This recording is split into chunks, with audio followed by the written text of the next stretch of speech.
Solve तो हो ही गया होगा। चलिए ठीक है, पढ़ना शुरू किया जाए। ये बताइए, जो 40 क्वेश्चन छूटा था उसका वीडियो आया कि नहीं? अभी नहीं आया ना? बहुत गलत बात है भाई, आना चाहिए। नहीं, हम क्या कर सकते हैं? हम तो वीडियो बना के दे सकते हैं ना, हम तो पढ़ा ही सकते हैं। अच्छा, आएगा आज, आज बोल देते हैं। क्या रिजल्ट इसीलिए रुका है? उसी की वजह से रुका है। अच्छा ये बताइए, बृहस्पतिवार का रिजल्ट तो आया होगा? नहीं नहीं, अच्छा कौन सी क्लास थी? शुक्रवार की क्लास थी ना? बृहस्पतिवार का रिजल्ट तो आया होगा। शुक्रवार का नहीं आया है, सोमवार का नहीं आया है। और क्या भैया, क्या बोले? कब तक आया है? अब 109 तो हमको नहीं याद है, हमको शुक्रवार पता है। आप लोग 109 बोलेंगे, ऑनलाइन वाला गड़बड़ा जाएगा, ऑनलाइन वालों का अलग चलता है ना। तो हाँ, डे वाइज। सर आज टेस्ट में 85 प्लस। क्यों 85 प्लस जाएगा? आसान है। कै पेज का है? पेज बताओ पहले। 6 पेज है कि 5 8 पेज है? 6 है ना? तो 6 पेज का टेस्ट है, तो जाहिर सी बात है क्वेश्चन की लिखावट कम होगी, क्वेश्चन ज्यादा बड़ा नहीं होगा, यही ना? हाँ, आइए पढ़ना शुरू करते हैं। और ऐसे टेस्ट में तो 95 होना चाहिए फिर। क्या वैसे स्कोर आपको पता है? आज वाला जो टेस्ट है इसको देख के लग रहा है, मतलब अगर कम पेज में है, अगर क्वेश्चन एक लाइन का होगा तो आपको बनाने में जरूर कंफर्ट लगा होगा, क्योंकि आप बड़े क्वेश्चन पे जब प्रैक्टिस करते हैं तो छोटा क्वेश्चन ऑटोमेटिक बनता चला जाता है। सर फ्राइडे और मंडे नहीं आया, आ जाएगा। फ्राइडे और मंडे नहीं आया है तो आ जाएगा। देखिए दिया है कि निम्नलिखित में से क्या डाई शर्करा के लिए सही जोड़ी है। डाई शर्करा के बारे में पूछा है। आपको पता है कि कार्बोहाइड्रेट यानी जो शर्करा होती है इसको कितने हिस्से में बांटा गया है? 3 भाग में। जो कार्बोहाइड्रेट होता है, कार्बोहाइड्रेट, इसको 3 पार्ट में बांटा गया, जिसमें कहा गया एक शर्करा तो होती है मोनो शर्करा। कौन सी? मोनो। दूसरी शर्करा होती है डाई शर्करा, और तीसरी क्या होती है? पॉली शर्करा होती है। देखिए 3 प्रकार की शर्करा। शर्करा का मतलब देखिए, कार्बोहाइड्रेट को हम बोलते हैं शर्करा, और शर्करा को हम आम गांव की भाषा में क्या बोल सकते हैं? तो चीनी। क्या बोलते हैं? चीनी। जैसे आप गन्ना चूसते हैं ना, गन्ना, अब गन्ना के अंदर कुछ ना कुछ मिठास होती होगी, तो गन्ने की मिठास का कारण क्या है? तो आप बताते हैं सुक्रोज। क्या बताते हैं? सुक्रोज। तो गन्ने की जो मिठास है ये किसके कारण आती है? सुक्रोज। अब गन्ने से ही क्या बनती है? चीनी बनती है। तो चीनी के अंदर मिठास का भी कारण कौन है? सुक्रोज। आप शहद खाते हैं, मीठा लगता है, आलू खाते हैं, मीठा लगता है, तो उन सभी में मिठास का जो कारण है इसी को हम कार्बोहाइड्रेट कहते हैं, जिसको 3 पार्ट में बांटा गया, मोनो, डाई और पॉली शर्करा। मोनो शर्करा की बात करेंगे जहां पर सैकराइड का एक कंपोनेंट यानी एक गुण पाया जाए, एक सैकेराइड पाया जाता है। जहां पर एक सैकेराइड पाया जाए वहां पर क्या होता है? मोनो शर्करा। और जहां पर 2 सैकेराइड पाया जाए, 2 सैकेराइड, वहां पर क्या होता है? डाई शर्करा। और जहां पर 10 से अधिक सैकेराइड पाया जाए, तो 10 से अधिक सैकेराइड का मतलब क्या होता है? पॉली शर्करा। कहने का मतलब है कि जहां पर मिठास का केवल एक गुण पाया जाए उसे हम बोलते हैं मोनो, जहां पर 2 प्रकार के गुण पाया जाए उसे हम क्या बोलते हैं? डाई, और जहां पर 10 प्रकार से अधिक गुण पाया जाए उसे हम क्या बोलते हैं? पॉली कहते हैं। ध्यान दीजिएगा इस बात को, और डायरेक्ट इसको याद करिएगा। अगर आपने फाउंडेशन में पढ़ा होगा तो समझ में आएगा, ऐसे तो फिर याद ही करना होगा। ध्यान दीजिएगा। देखिए सवाल पूछेगा कि मोनो शर्करा के अंतर्गत कौन आता है, तो इसमें एक नाम हम लेते हैं ग्लूकोज। क्या नाम लेंगे? ग्लूकोज एक प्रकार की कैसी शर्करा है? मोनो। डायरेक्ट पूछा जाता है ग्लूकोज कैसी शर्करा है, तो क्या बताएंगे आप? मोनो। और ग्लूकोज के अंदर कितना सैकेराइड होता है? 1। कितना होता है? 1 होता है। दूसरे में आएंगे हम, दूसरा हो जाएगा आपका कौन सा?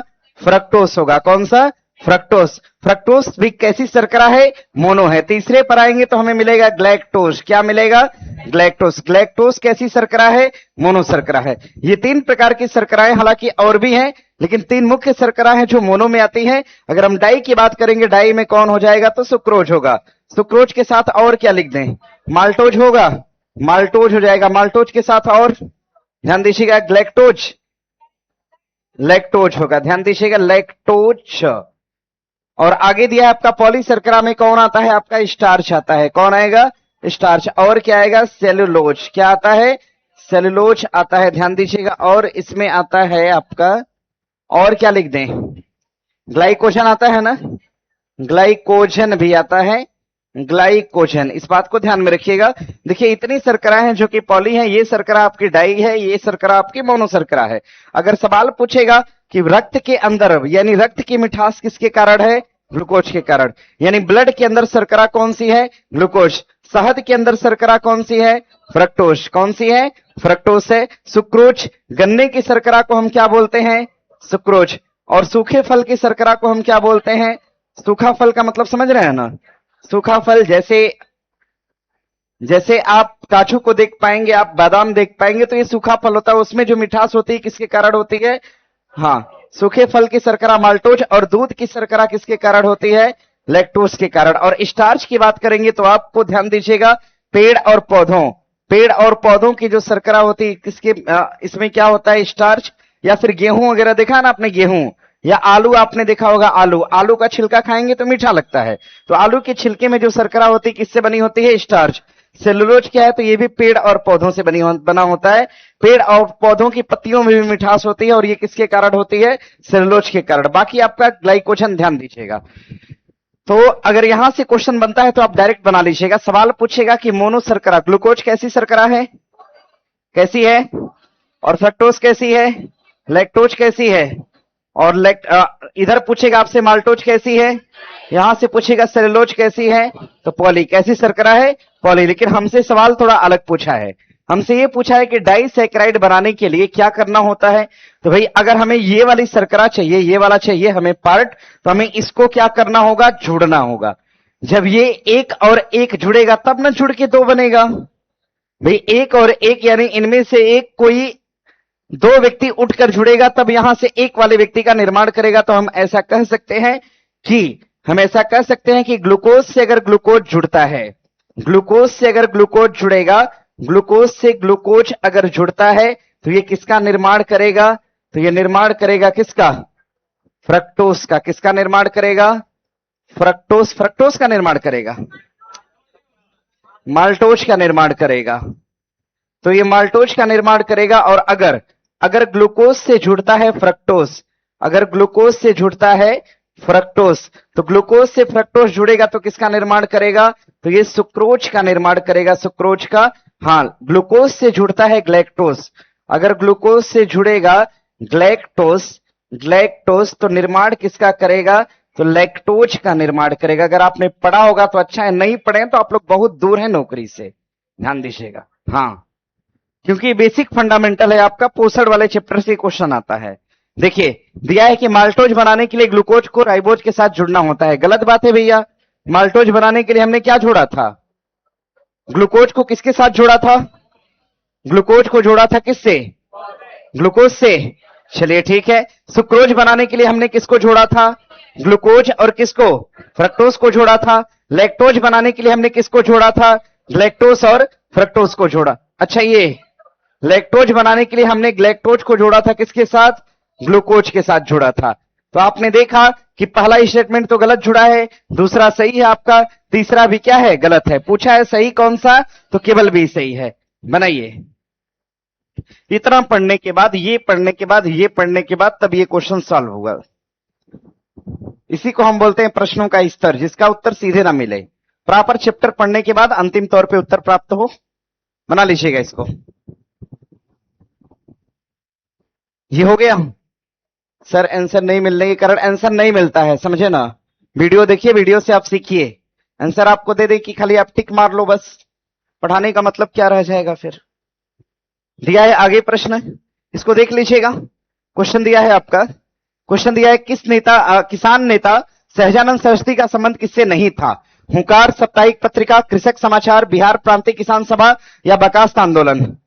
कोई बताएगा? अच्छा, बर्खास्त आंदोलन की बात करेंगे। 1937-38 के दौरान था। इसमें भी सहजानंद स्वामी शामिल थे। प्रांतीय किसान सभा में भी शामिल थे। अखिल भारतीय किसान सभा की स्थापना भी इन्होंने करा था। ध्यान दीजिएगा, अखिल भारतीय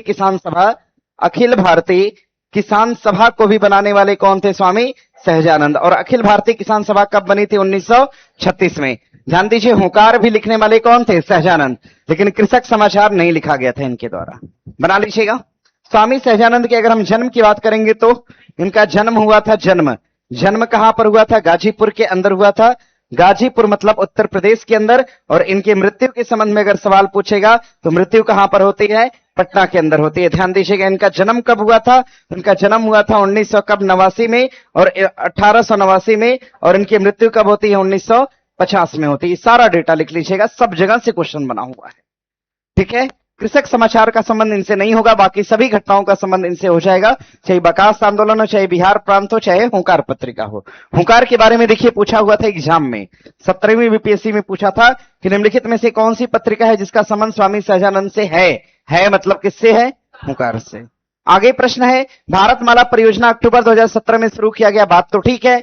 इसमें स्वीकृत कुल राष्ट्रीय राजमार्ग की लंबाई कितनी थी? तो इसमें जो पहला चरण था, पहला चरण, इस योजना का जो पहला चरण था यह शुरू करा गया वर्ष 2017-18 में, और इस योजना के तहत कहा गया कि कुल कितना सड़क बनाया जाएगा? तो 34,000 कितना 800 सड़क निर्माण की बात करी गई थी। 34,800 किलोमीटर सड़क निर्माण की बात करी गई। अब देखो यहां से डायरेक्ट सवाल बनता है कि जो भारतमाला परियोजना है, इस भारतमाला परियोजना का संबंध किससे हो जाएगा? तो राजमार्ग से। किससे होगा? राजमार्ग से हो जाएगा। सवाल पूछेगा सागरमाला परियोजना का संबंध किससे हो जाएगा? तो सागरमाला परियोजना का संबंध हो जाएगा समुद्री और बंदरगाह विकास से, समुद्री और पोर्ट के विकास से हो जाएगा, समुद्री और बंदरगाह के विकास से हो जाएगा। ध्यान दीजिएगा। हाँ, सवाल पूछेगा आपसे पर्वतमाला का संबंध किससे हो जाएगा? तो पर्वतमाला परियोजना का संबंध किससे हो जाएगा? तो रोपवे से होगा। किससे होगा? रोपवे से। दो पर्वतों को जोड़ने के लिए रोपवे बनाया जाता है पर्वतमाला परियोजना के तहत। सवाल बनेगा भारत का पहला रोपवे शहर कौन सा है? तो भारत का पहला रोपवे शहर पूछेगा आपसे, रोपवे शहर, भारत का पहला रोपवे शहर हो जाएगा वाराणसी। कौन सा होगा? वाराणसी हो जाएगा, बना लीजिएगा इसको। ठीक उत्तर आपका हो जाएगा 34,800 किलोमीटर। और बढ़ेंगे आगे। आगे प्रश्न है कि वसा के संबंध में निम्नलिखित में से कौन सा कथन ठीक है? अच्छा ये बताइए, शरीर में हमें तुरंत ऊर्जा चाहिए तो हमें किसका प्रयोग करना होता है? कार्बोहाइड्रेट।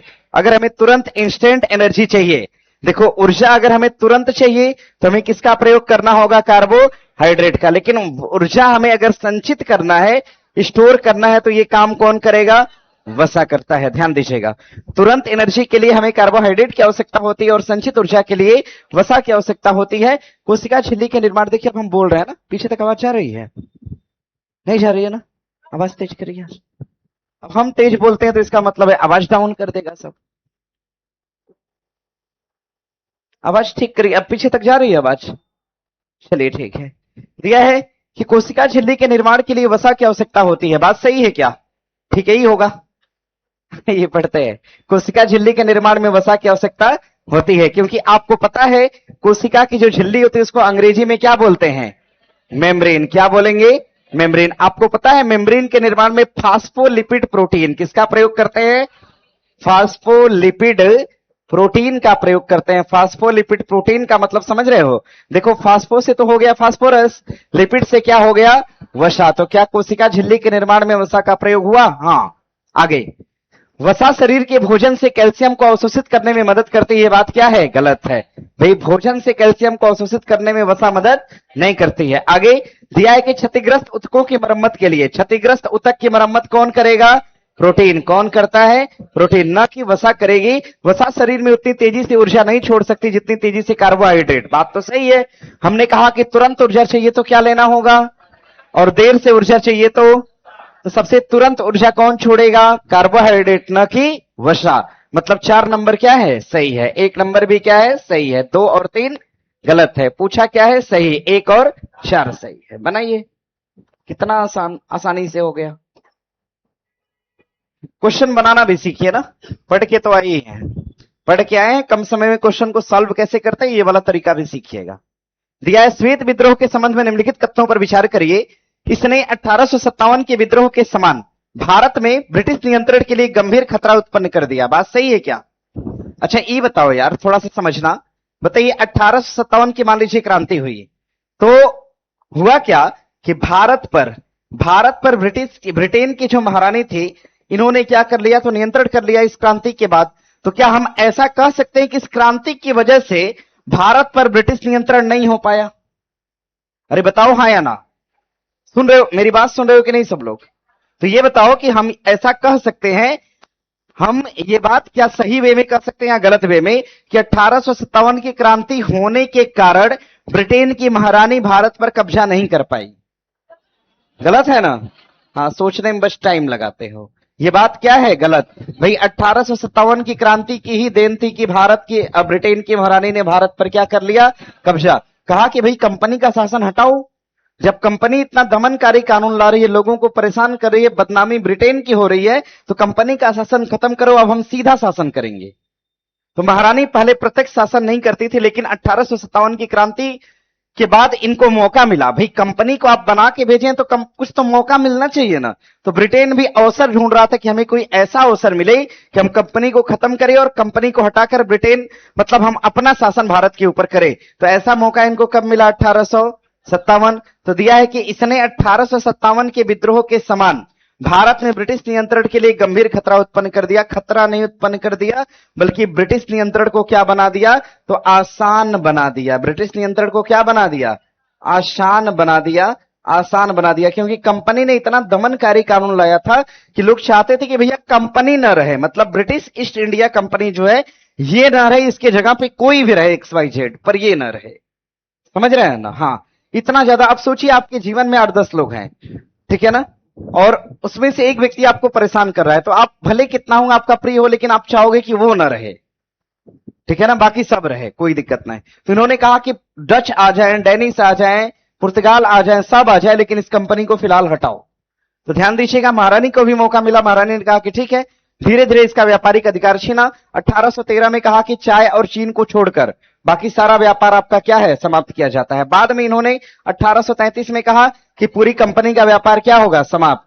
कंपनी के व्यापार को समाप्त करने के उपरांत इन्होंने कहा कि भाई अब जो अधिकारी नियुक्त होंगे ये भारत से भी नियुक्त होंगे और ब्रिटेन से भी होंगे। भारत ब्रिटेन का मतलब क्या है कि अधिकारी अगर भारत से नियुक्त होंगे तो भारतीयों को भी हैंडल करेंगे, भारतीयों की चीजों को समझेंगे।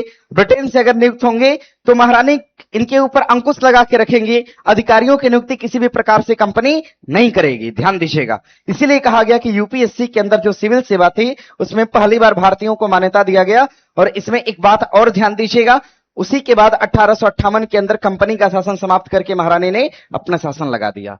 तो कंपनी का शासन खत्म हुआ, महारानी का शासन आया। तो महारानी के शासन को लाने के लिए कठिन गंभीर खतरा नहीं बनाया, बल्कि उसको क्या कर दिया?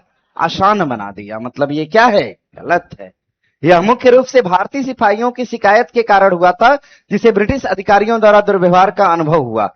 भारतीय सिपाहियों की शिकायत के कारण हुआ था, जिसे ब्रिटिश अधिकारियों द्वारा दुर्व्यवहार का अनुभव हुआ। यह बात अपने आप में क्या है? सही है। भाई मंगल पांडे के साथ दुर्व्यवहार ही तो हुआ था ब्राह्मण, आप उसको गाय और सुअर की चर्बी लगा कारतूस मुंह से दबाने के लिए बोलेंगे तो भी उसके अधिकारों का तो हनन होगा। ध्यान दीजिएगा, यानी अगर देख पाइएगा सही कथन कौन सा है, केवल 2 हो जाएगा। आगे प्रश्न दिया है, भारत का उपराष्ट्रपति बनने के लिए न्यूनतम आयु सीमा कितनी है? कितना साल? 35 साल। अच्छा, राष्ट्रपति बनने के लिए? राष्ट्रपति बनने के लिए कितना? उपराष्ट्रपति बनने के लिए? उपराष्ट्रपति बनने के लिए भी कितना? 35 साल। प्रधानमंत्री बनने के लिए? प्रधानमंत्री बनने के लिए कैसे साल भैया? 25 साल। अच्छा बताइए, लोकसभा के लिए उम्र सीमा कितना? राज्यसभा के लिए 30 साल। 30 साल। विधानसभा के लिए 25 साल। विधान परिषद के लिए, ग्राम प्रधान का चुनाव लड़ने के लिए कितना साल? नगर पालिका का चुनाव लड़ने के लिए कितना साल?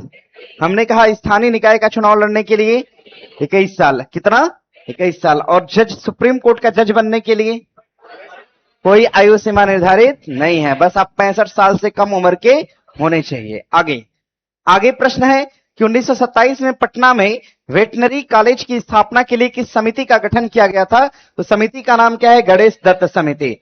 27 में वेटरनरी कॉलेज खोला गया और कृषि और पशुपालन को बढ़ावा देने के लिए, कृषि और पशुपालन को बढ़ावा देने के लिए, कृषि और पशुपालन को बढ़ावा देने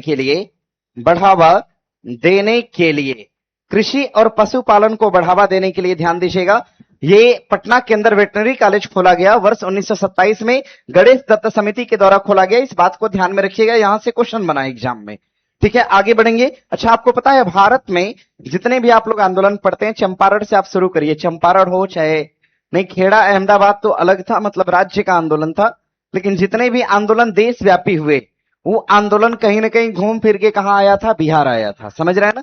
जितने भी आंदोलन का आप नाम लीजिए, चंपारण से शुरू करिए। चंपारण, खिलाफत, असहयोग आंदोलन, उसके बाद काकोरी कांड की घटना हो, चाहे आपका HSRA हो, चाहे आपका साइमन कमीशन हो, चाहे होम रूल लीग हो, चाहे आपका डांडी मार्च हो, सविनय अवज्ञा आंदोलन हो, कोई भी आंदोलन कहीं ना कहीं बिहार से क्या है, जुड़ा है। तो थोड़ा पढ़िए, पढ़ने का प्रयास कीजिए, क्योंकि आपको पता है कोई भी एग्जाम हुआ है पीछे आप उठा के देख लीजिएगा, कम से कम 1 से 2 क्वेश्चन उस इतिहास से ना रिलेट करके बिहार से जोड़ के पूछा है। तो आपको पढ़ना होगा, थोड़ा पढ़िए, बिहार स्पेशल पे इतिहास वाले हिस्से पर पकड़ बनाइए अपनी। क्या फखरुद्दीन गणेश दत्त समिति होना चाहिए था। फखरुद्दीन जानते हैं क्या है, हम देखिए इसलिए बताए होंगे क्योंकि फखरुद्दीन क्या है ना, फखरुद्दीन इनकी अध्यक्षता में स्थापना हुई थी, खाली स्थापना, सिफारिश दिया था। पूछा क्या है आपसे, गठन। जानते नहीं इस समिति ने क्या करा था, सिफारिश दिया था। थोड़ा सा वेरिएशन हो सकता है, आप इसको थोड़ा सा अपने स्तर पे कंफर्म करने का प्रयास कीजिएगा।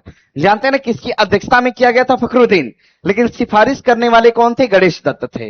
इनको थोड़ा सा देख लीजिएगा ना, हो सकता है वेरिएशन, ऐसा नहीं है। फिलहाल उत्तर लगा लीजिएगा गणेश दत्त समिति। आगे देखिए प्रश्न दिया है, निम्नलिखित में से कौन सी झील बिहार में स्थित है। सांभर है, सुखना है, अनुपम या काम, कौन सा, अनुपम झील। अनुपम झील कहां पर, बिहार मतलब कहां, कैमूर के अंदर। और अगर हम बात करेंगे सांभर झील कहां है, राजस्थान में। कहां पर, राजस्थान के अंदर। कामा झील कहां है, यह भी राजस्थान में। कहां पर, राजस्थान। सुखना झील कहां है, चंडीगढ़ में। कहां पर, चंडीगढ़ में है, बना लीजिएगा। कांवरताल कहां पे है, कांवरताल, कांवरताल के बारे में बताओ भैया। कांवरताल कहां है, बेगूसराय में। कांवरताल लेक कहां हो जाएगा, बेगूसराय के अंदर हो जाएगा, बेगूसराय में। कांवरताल लेक कहां पे है, तो बेगूसराय में है। आगे देखिए प्रश्न दिया है, दो प्रोटॉन के बीच पारस्परिक बलों पर विचार करिए। दो प्रोटॉन के बीच कुछ बल लग रहा है, ठीक है, जो कि 1 फेंटोमीटर की दूरी पर रखे गए हैं। मतलब दो प्रोटॉन के बीच की दूरी, ध्यान दीजिएगा, ये 1 फेंटोमीटर या 10 के घाते -15 मीटर की दूरी पर रखा गया है। उनके बीच क्रियाशील चुंबकीय बल, गुरुत्वाकर्षण बल और नाभिक बल। तो हमें ये बताओ कि इन सभी बलों में सबसे तेज बल कौन सा है। सबसे तेज बल कौन सा होगा, नाभिक बल। और नाभिक से कम कौन सा होगा, कौन सा, विद्युत चुंबकीय होगा। और चुंबक बल से कम कौन होगा, तो गुरुत्वाकर्षण। कौन सा बल होगा, गुरुत्वाकर्षण। तो बल कैसे लगेगा, इसी सीक्वेंस में लगेगा, फिर सबसे तेज वाला सबसे ज्यादा लगेगा। यानी हमारा ठीक उत्तर कौन सा हो जाएगा, डी हो जाएगा। बनाइए, लगने वाले बल की मात्रा को सही दिशा में लगाना था। तो सवाल आपसे पूछेगा, हमारी पृथ्वी पर सबसे प्रबल बल कौन सा है। सबसे प्रबल बल कौन सा, हमारे पृथ्वी पर सबसे प्रबल बल कौन सा हो जाएगा, नाभिक। और सबसे आसान या सबसे दुर्बल बल कौन सा होगा, सबसे दुर्बल बल कौन सा हो जाएगा, तो गुरुत्वाकर्षण बल हो जाएगा। गुरुत्वाकर्षण में इतनी भी क्षमता नहीं है, अगर इस पेंसिल के मार्कर को अगर हमने पतले धागे से बांध कर लटका दिया तो ग्रेविटेशन फोर्स क्या इसको खींच पाएगा, नहीं खींचेगा। खींच पाएगा, नहीं खींच पाएगा, जब तक वस्तु स्वतंत्र ना हो। क्योंकि केवल स्वतंत्र वस्तु को ही ग्रेविटेशन फोर्स खींच पाता है। अगर हम इसको किसी भी चीज से जोड़ दें तो इसको क्या ग्रेविटेशन फोर्स खींच पा रहा है, नहीं। देखिए हम एकदम हल्का पकड़े हैं फिर भी नहीं खींच पा रहा है। लेकिन अगर हम चुंबक लगा दें और लोहा हो तब खींच लेगा ना, खींच लेगा। हम कितना हो तेज पकड़ेंगे, पतली रस्सी होगी तो टूट के खींच लेगा, ठीक है। नाभिक बल की बात करेंगे, तुरंत खींच लेगा तेजी से।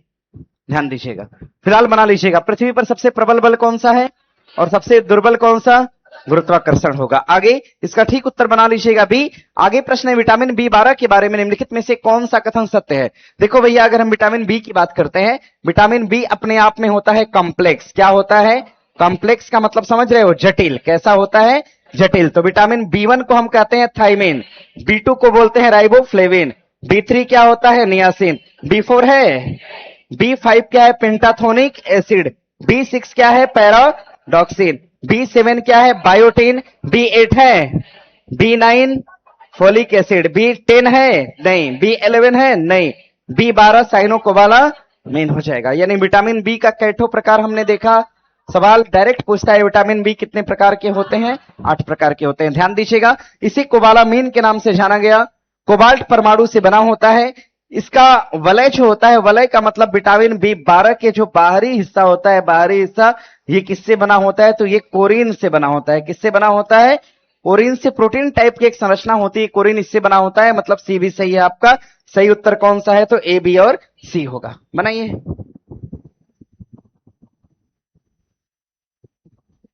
सर क्वेश्चन का लेवल बढ़ाइए प्लीज। अच्छा, क्या कर दे, बढ़ा दे? अरे हर दिन बढ़ा हुआ लेवल नहीं पढ़ते, अगर एक आध दिन आराम दिमाग को मिल जाए तो इसमें कौन सी बुराई है, ये बताइए। और क्वेश्चन का लेवल पटना में सबसे हाई है, इतना आप समझिए। क्वेश्चन का लेवल चाहिए इनको। समय देखिए, लेवल देने में हम तो यहां से लेकर यहां तक क्वेश्चन दे दें, समझ रहे हो ना, लेकिन मुझे टाइम कम से कम 2.5 घंटा चाहिए होगा क्या? अरे इसको पढ़ते टाइम लग जाएगा, बताना अलग मैटर है। समझे, कम से कम 2.5 घंटा का टाइम होता तो आप लेवल जो कहते वो लेवल मिलता। जो कहा, हमें देखो पढ़ाने में कोई दिक्कत नहीं है, क्वेश्चन अगर अगले स्लाइड पे भी चला जाए तो कोई परेशानी नहीं हमें है, समझ रहे हैं ना। और पढ़ा रहे थे, होमवर्क सीरीज का क्वेश्चन जाता है, ऐसे पलट के लगाना होता है आंसर, उसका क्वेश्चन अगले स्लाइड तक जाता है कभी कभी। दिया है, संविधान का कौन सा अनुच्छेद यह प्रावधान करता है किसी भी आरोप के आरोपी को तथा व्यक्ति को स्वयं के विरुद्ध गवाह बनने के लिए बाध्य नहीं किया जाएगा, यह अनुच्छेद कौन सा है? 20 या 22? ये बताओ। 22 कहता है। सुनो बात, ए यार सुनिए, सुनिएगा। दो सिद्धि के संबंध में संरक्षण, हल्ला नहीं करिए, अरे मेरी बात सुनिए। दो सिद्धि के संबंध में संरक्षण, संबंध में, अब लिख रहे हैं तो पढ़ा देंगे, पूरा क्लियर हो जाएगा। संरक्षण, और दूसरा कहा गया आपका गिरफ्तारी के संबंध में संरक्षण। गिरफ्तारी के संबंध में संरक्षण, ये गिरफ्तारी के संबंध में संरक्षण प्रदान करता है। और ये कहता है गिरफ्तारी कैसे होगी? दो टाइप से होगी। एक कानून ऐसा होगा जो निवारक निरोधक कानून होगा, एक कानून ऐसा होगा जो निवारक निरोधक कानून होगा, इस पर गिरफ्तारी होगी। और एक गिरफ्तारी हो सकती है किस पर? तो किसी सामान्य कानून पर, किसी सामान्य कानून पर आपको गिरफ्तार कर लिया जाए। और एक तो निवारक निरोधक कानून के आधार पर आपको गिरफ्तार किया जाए। तो जो निवारक निरोधक कानून होते हैं, इसमें बिना बताए भी सरकार आपको गिरफ्तार कर सकती है, गवर्नमेंट आपको गिरफ्तार कर सकती है, पुलिस गिरफ्तार कर सकती है। लेकिन यहां पर क्या करना होगा? कारण देना होगा कि हम आपको कहां गिरफ्तार कर रहे हैं, समझ रहे हैं ना। आइए पढ़ते हैं। और ये क्या करता है? दो सिद्धि के संबंध में संरक्षण देता है कि कोई भी एक दोषी हो तो उसको 24 घंटे के भीतर न्यायालय के सामने लाया जाए, 24 घंटे के भीतर न्यायालय के समक्ष लाया जाए। और इसके लिए कहा गया कि एक दोष के लिए सजा क्या हो? एक ही हो। एक दोष के लिए दो प्रकार की सजा ना हो, अगर दोष एक है तो सजा भी क्या होनी चाहिए? एक ही होनी चाहिए, समझिएगा। और दिया है, किसी भी अपराध के आरोपी के व्यक्ति को स्वयं के विरुद्ध गवाह बनने के लिए बाध्य नहीं किया जा सकता। ये भी दो सिद्धि के संरक्षण में ये काम आता है, यानी हमारा सही उत्तर कौन सा? ए हो जाएगा, मतलब 20 हो जाएगा। क्योंकि देखिए इसमें केवल और केवल गिरफ्तारी की बात की गई, गिरफ्तार कैसे किया जाएगा, यानी गिरफ्तारी के प्रकार के बारे में दिया गया, गिरफ्तारी कितने टाइप की हो सकती है। लेकिन गिरफ्तारी से अगर संरक्षण चाहिए तो हमें कौन सा अनुच्छेद लेना होगा? 20 लेना होगा। बना लीजिएगा, ठीक उत्तर क्या होगा? 20 हो जाएगा। 22 में कहा गया गिरफ्तारी का संरक्षण, 21 में कहा गया प्राण और दैहिक, और 23 में कहा गया बलात्श्रम की बात की गई। और ध्यान दीजिएगा, बढ़ेंगे यहां से आगे। और ये सभी अपने आप में क्या है? फंडामेंटल राइट है ना, फंडामेंटल राइट। ध्यान दीजिए, फंडामेंटल राइट की अगर बात करेंगे तो ये संविधान के किस भाग में है? लेकिन कहां से लिया हमने? अमेरिका। कहां से लिया है? और फंडामेंटल राइट की संख्या कितनी? 6 या 7? कितनी है? पहले कितना था? 7, घट के कितना हो गया? 6। इसका विस्तार 14 से लेकर कहां? सॉरी 12 से लेकर कहां? 12 से लेकर, लेकिन मूल अधिकारों की शुरुआत कहां से होती है? 14। 14 से लेकर कहां तक? 32। 14 से लेकर, हाँ सवाल पूछा है कि मूल रूप से फंडामेंटल राइट किस अनुच्छेद में आते हैं, तो 14 से 32। 14 से 32। भाग 3 का विस्तार 12 से 35 है। लेकिन फंडामेंटल राइट का अगर पूछेगा कि मूल फंडामेंटल जो राइट होते हैं कहां से आएंगे, तो 14 से कहां? 32 तक में आएंगे। आगे प्रश्न दिया है कि दीपांकर सृजनाना किससे जुड़े बौद्ध विद्वान थे? तो नालंदा से जुड़े थे, उदंतपुरी से जुड़े थे, विक्रमशिला से जुड़े थे कि नानावदिश से जुड़े थे? बताइए, इनका संबंध किससे था? विक्रमशिला ना। इनको देखो हम कहते हैं, इनको हम कहते हैं आतीसा, दिवाकर आतीसा के नाम से जानते हैं। इनको हम दिवाकर आतीसा के नाम से भी जानेंगे। इनको आप इतिहास में पढ़ पाएंगे आप हर्षवर्धन के टाइम। इनको हम दिवाकर आतीसा के नाम से जानते हैं। विक्रमशिला से जुड़े थे। विक्रमशिला की स्थापना किसके द्वारा करा गया? तो विक्रमशिला की स्थापना करने वाला कौन? धर्मपाल। और विक्रमशिला की स्थापना कहां पर किया गया? भागलपुर के अंदर। कहां पर? भागलपुर के अंदर। उदंतपुरी विश्वविद्यालय की स्थापना किसने करा? इसकी स्थापना करने वाला कौन था? गोपाल था। और स्थापना कहां करा गया था? बिहार शरीफ में। कहां पर? बिहार शरीफ के अंदर इसकी स्थापना करी गई थी। आगे अगर नालंदा की बात करेंगे, स्थापना करने वाला कौन था? कुमार गुप्ता, और स्थापना कहां पे करा गया? राजगीर के अंदर। इस बात को ध्यान में रखिएगा। देखिए यहां से सवाल बनता है और ठीक उत्तर बना लीजिएगा सी। और क्या? अरे वही नालंदा लिख देते हैं यार। आगे देखिए प्रश्न दिया है, निम्नलिखित में से कौन सा नगर बिहार के पश्चिमी भाग में स्थित है? बिहार के पश्चिम की बात कर रहा है, कौन सा होगा? तो कैमूर हो जाएगा। देखो कैमूर इधर की तरफ है, मतलब पश्चिम में। पटना देख पाएंगे तो आप मिड में पड़ता है, यहां पड़ता है पटना। और अगर आप कटिहार देख पाएंगे तो कहां है? पूरब में है। और अगर देख पाएंगे आप भागलपुर कहां है? कटिहार के नीचे है। ध्यान दीजिएगा। क्या भागलपुर की सीमा पश्चिम बंगाल से लगती है, हाँ या ना? लगती है? हाँ बोल रहे हो सब? नहीं ना, नहीं लगती है। सीमा लगती है क्या? नहीं लगती है। किससे लगती है? झारखंड। किससे लगेगी? हाँ, बिहार का सबसे उत्तरी कौन सा होगा? उत्तरी कौन सा होगा? पश्चिमी चंपारण। और बिहार का सबसे पश्चिमी कौन सा? पश्चिमी कौन सा जिला? कैमूर। और सबसे पूर्वी कौन सा? कटिहार। कौन सा होगा? कटिहार। और सबसे दक्षिणी कौन सा? गया। कौन सा? गया। बना लेंगे ना, इतना इतना बना लीजिएगा, यही से क्वेश्चन था। कैमूर हो जाएगा। कैमूर, कैमूर बना लीजिएगा इसको। भाई भागलपुर की सीमा लगती है केवल और केवल कहां से? झारखंड से। आगे है, सियाचिन दिवस के संदर्भ में निम्नलिखित कथनों पर विचार करिए। 13 अप्रैल को मनाया गया, बात अपने आप में सही है। 13 अप्रैल को सियाचिन दिवस मनाया गया। और 13 अप्रैल और किस स्मृति में मनाया गया? तो आपको पता है कि सियाचिन पर हमला किया था पाकिस्तान ने। सियाचिन पर हमला किया, सियाचिन पर हमला किया था पाकिस्तान ने। सियाचिन पर हमला किया था पाकिस्तान ने। और सियाचिन पर हमला किया पाकिस्तान ने। और कब करा था? 1982 में। कब किया था? 1982। और इस हमले के जवाब में भारतीय सेना ने चलाया था ऑपरेशन मेघदूत। क्या चलाया? ऑपरेशन मेघदूत चलाया था। और ऑपरेशन मेघदूत एक प्रकार का कैसा ऑपरेशन था? सफल ऑपरेशन था। और इसी ऑपरेशन मेघदूत की सफलता पर एक दिवस मनाया गया 13 अप्रैल को। नाम क्या दिया गया? सियाचिन दिवस। तो दिया है ऑपरेशन ट्राइडेंट की सफलता का प्रतीक है। बात क्या है? गलत। किस सफलता का प्रतीक है? ऑपरेशन मेघदूत की सफलता का प्रतीक है। मतलब देख पाएंगे तो सही उत्तर कौन सा? केवल एक हो जाएगा। ऑपरेशन ट्राइडेंट क्या है भैया? समझिएगा। जो ऑपरेशन ट्राइडेंट है, ऑपरेशन ट्राइडेंट कब चलाया गया था भारतीय सेना द्वारा? तो ऑपरेशन ट्राइडेंट चलाया गया था कराची पोर्ट पर। कब चलाया गया था?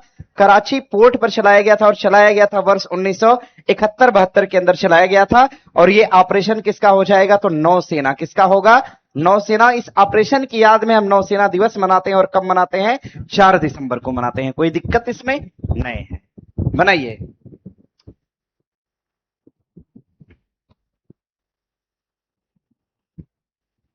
नौसेना दिवस किस उपलक्ष्य में मनाते हैं पता है? क्या क्या पता है? अरे बोलो ना, बोल तो सकते हो हाँ या ना। तो नौसेना दिवस किस उपलक्ष्य में मनाते हैं? ट्राइडेंट ऑपरेशन की सफलता पर। ट्राइडेंट ऑपरेशन की सफलता पर। ट्राइडेंट ऑपरेशन की सफलता पर। और ध्यान दीजिएगा, सियाचिन दिवस कब मनाते हैं? तो ऑपरेशन मेघदूत की सफलता पर। ऑपरेशन मेघदूत की सफलता पर कौन सा दिवस है? सियाचिन।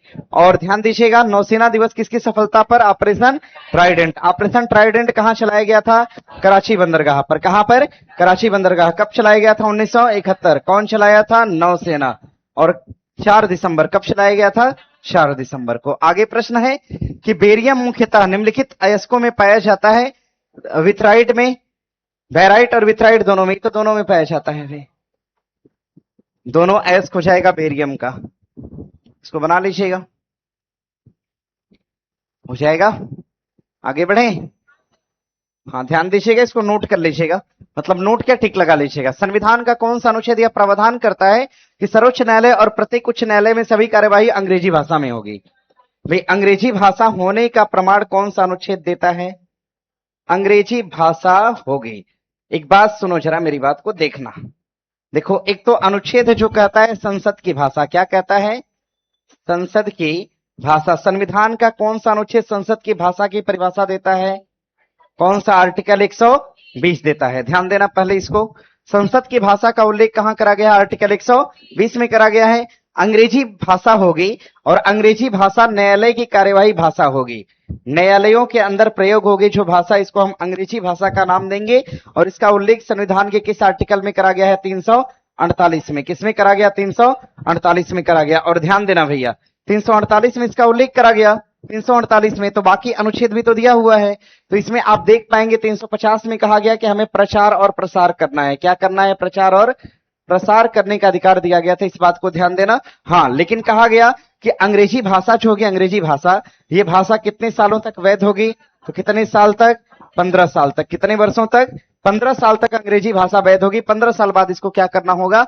समाप्त करना होगा। लेकिन जैसे ही 15 साल बीतता है, जैसे ही 15 साल बीतता है, तो सरकार एक अधिनियम पास करती है। कब? 1963 में। 1963 के बाद से कहा गया कि भैया अंग्रेजी को खत्म मत करिए, अंग्रेजी को रहने दीजिए, लेकिन आप कह दीजिए कि राज्य जो है हिंदी का प्रयोग कर सकते हैं अपनी स्थिति अवस्था के अनुसार, यानी इसको अनिश्चित काल तक बढ़ा दिया गया। ध्यान दीजिएगा। आगे प्रश्न दिया है, इसका उत्तर लगा लीजिएगा, क्या होना चाहिए? 348। आगे प्रश्न है कि 2024 और 25 के बजट के अनुमान के अनुसार बिहार का सकल राजकोषीय घाटा का परसेंट इसके जीएसडीपी का कितना है? देखिए, जो राजकोषीय घाटा है, राजकोषीय घाटा, जो राजकोषीय घाटा है, ये बिहार की संपूर्ण जीडीपी का, बिहार के संपूर्ण जीडीपी का कितना है?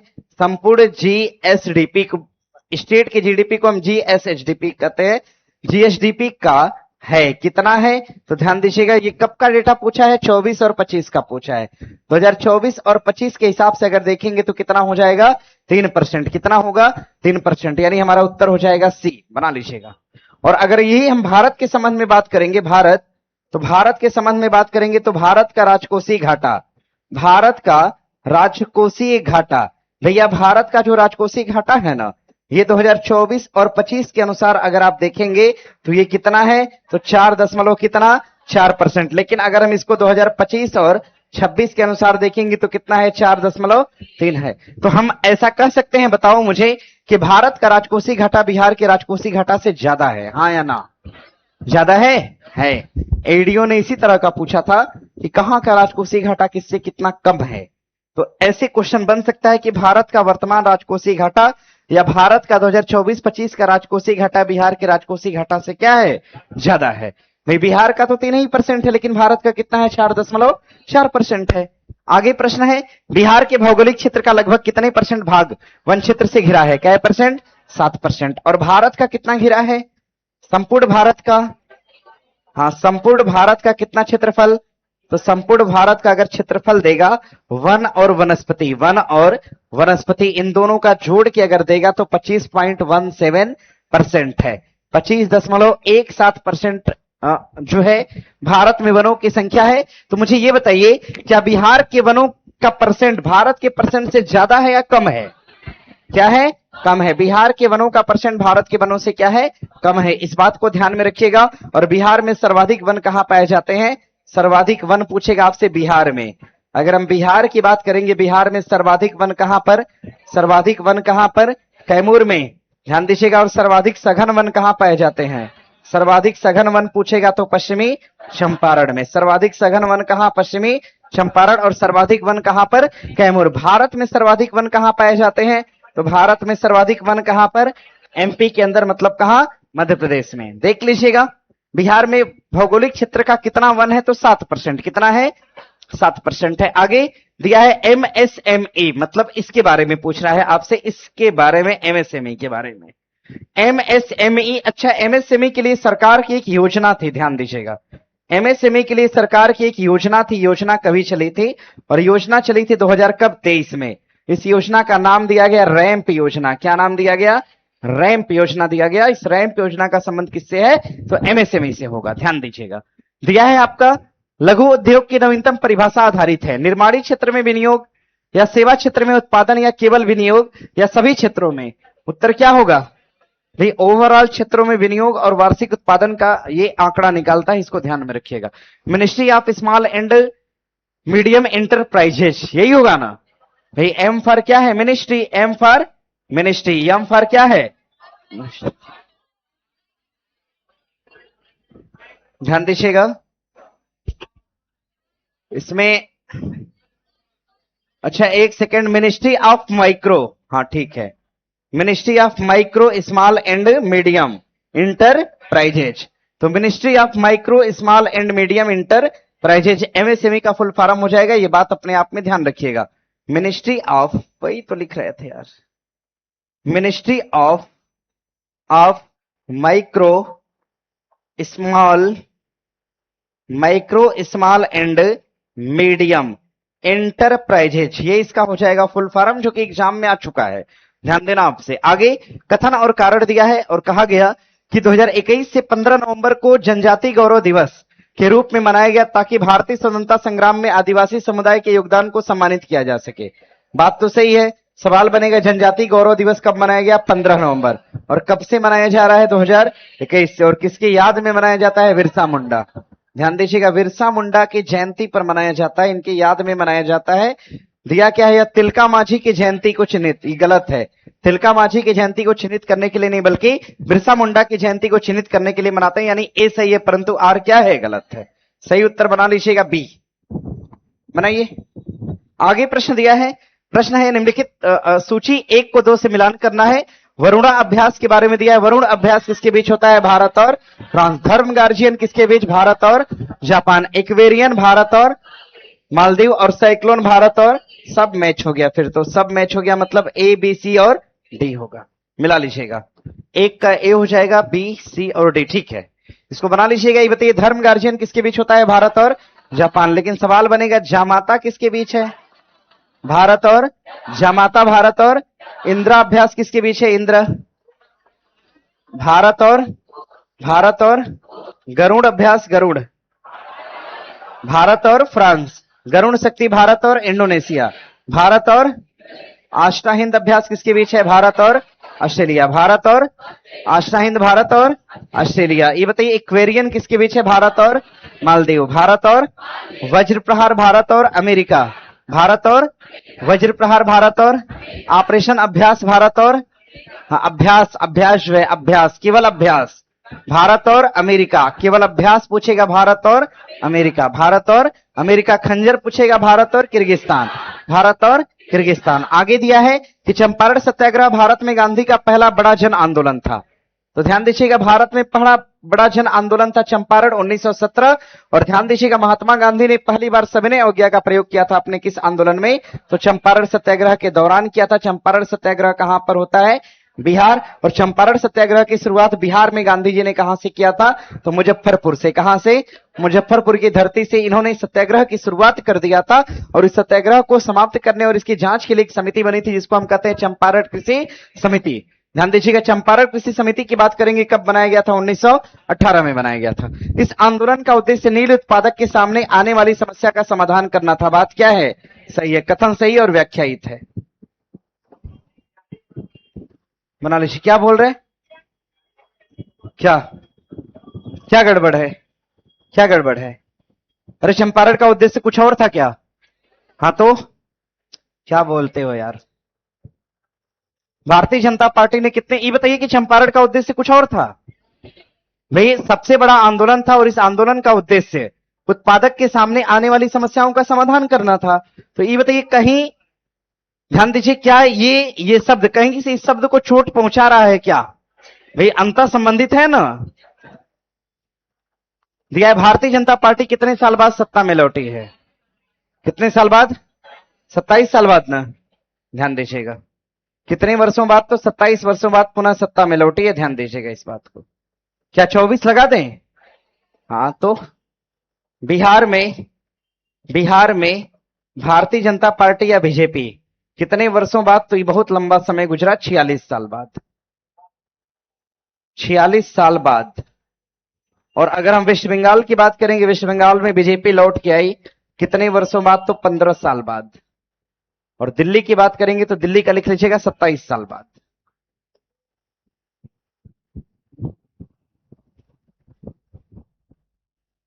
बिहार में 46 साल, वेस्ट बंगाल 15 साल और दिल्ली की बात करेगा 27 साल। आगे बढ़ेंगे। देखिए आगे प्रश्न दिया है कि नवे हिंद महासागर सम्मेलन के संदर्भ में कथनों पर विचार करिए। इसका आयोजन किया गया मॉरिशस में। कहां पर? मॉरिशस में। इसका आयोजन किया गया मॉरिशस में, लेकिन दिया क्या है आपका? मालदीव। मालदीव क्या है भैया? गलत है। आगे, इसका आयोजन मेजबान देश के सहयोग से इंडिया फाउंडेशन द्वारा किया गया। यह बात क्या है? सही है। मतलब दूसरा स्टेटमेंट आपका सही है, पहला गलत है। तो हम क्या लगा सकते हैं? केवल 2 लगा सकते हैं, चलिए ठीक है।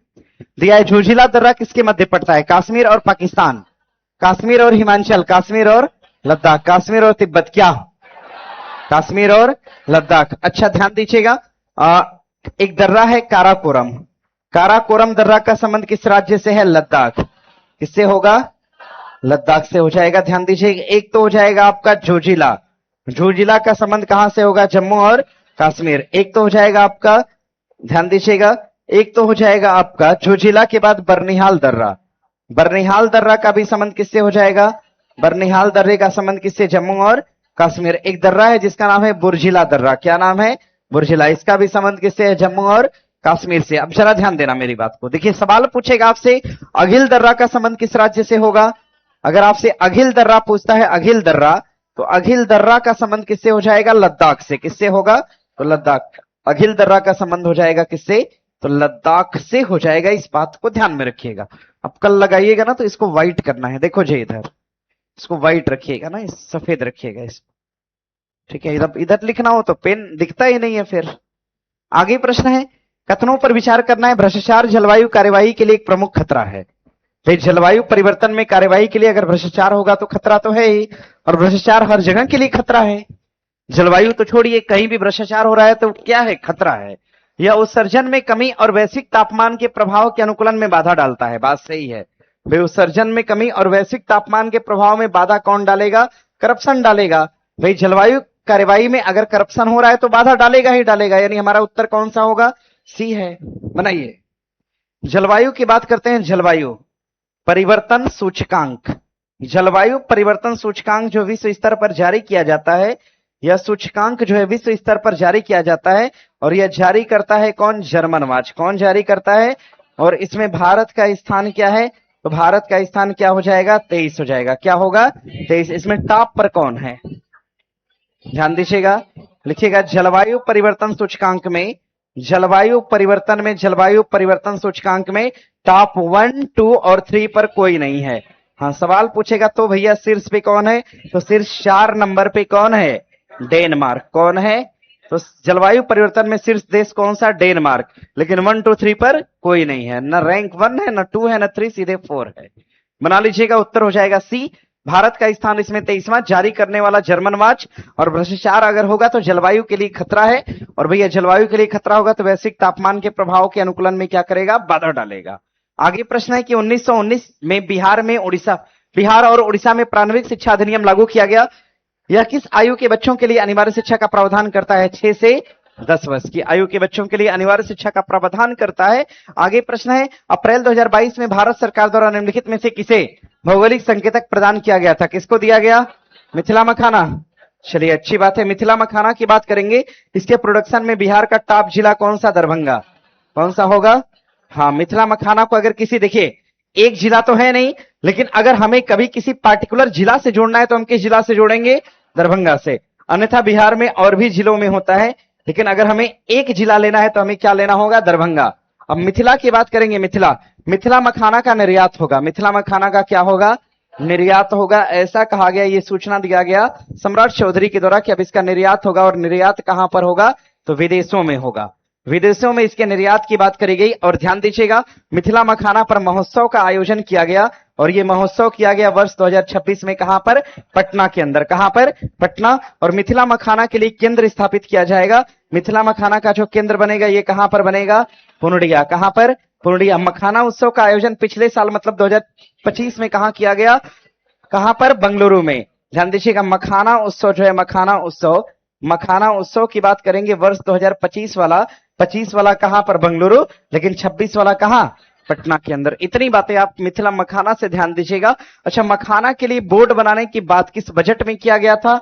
तो मखाना पर बोर्ड बनाने की चर्चा किस बजट में करा गया था? 2025 और 2026 की बजट में करा गया था। यह बात भी आपको पता होनी चाहिए।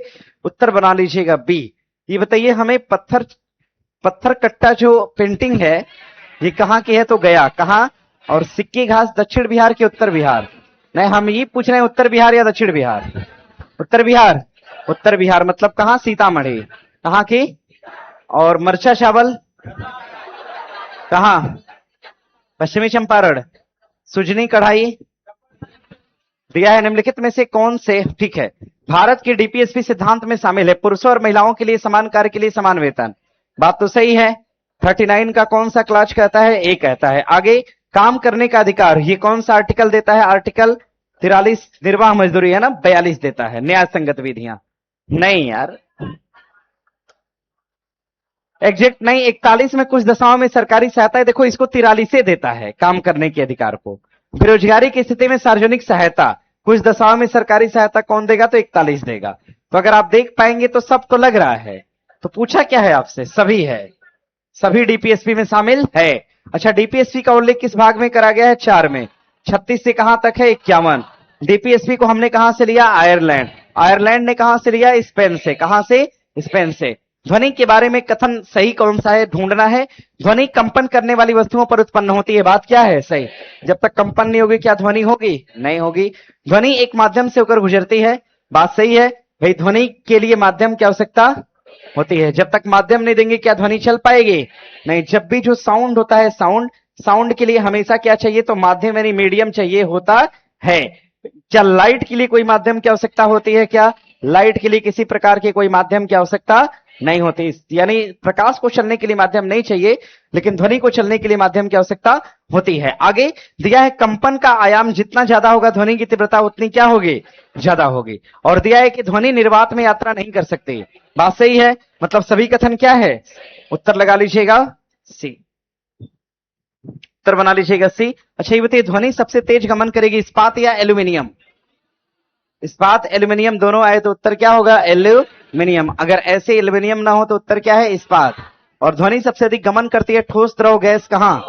ठोस से कम कहां? उससे कम गैस में, क्योंकि इसको जितना ठोस माध्यम मिलेगा उतना तेजी से। अच्छा, ये बताओ टेम्परेचर बढ़ा दिया, ध्वनि की चाल पर क्या प्रभाव पड़ेगा? बढ़ेगी या घटेगी? ध्वनि की चाल। हवा में नमी की मात्रा बढ़ा दिया, ध्वनि की चाल पर प्रभाव क्या होगा? बढ़ेगा ही। आर्द्रता बढ़ाओ या टेम्परेचर बढ़ाओ, ध्वनि की चाल हमेशा क्या होगी? बढ़ेगी ना, बढ़ेगी। हमेशा क्या होगी? हमेशा क्या होगी? बढ़ेगी। आगे प्रश्न दिया है कि आशा भोसले के बारे में निम्नलिखित कथनों पर विचार करिए। उन्हें दादा साहब फाल्के पुरस्कार से सम्मानित किया गया, उन्होंने कभी फिल्म में अभिनय नहीं किया, ये बात गलत है। किया है, किया है, बनाइए। है क्या हल्ला? मतलब सही है ना ये? आगे तो बोलते, उत्तर लगाने के बाद क्या है बोलते हैं।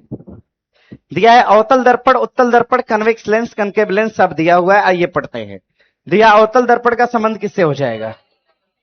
इसमें होगा सेविंग आवर्धन, कहां है? अच्छा हाँ, सेविंग में आवर्धित सीधी प्रतिबिंबित किरण, ये कहां दिखती है? तो उत्तल दर्पण, यानी जो हजामत का शीशा होता है उसमें कौन सा दर्पण है? अवतल दर्पण। कौन सा दर्पण? अच्छा ये बताइए, उत्तल दर्पण अवतल दर्पण गोली दर्पण का उदाहरण है, हाँ या ना? है ना? अगर हम इसको अंदर से लेप कर दिए तो क्या बन गया? उत्तल।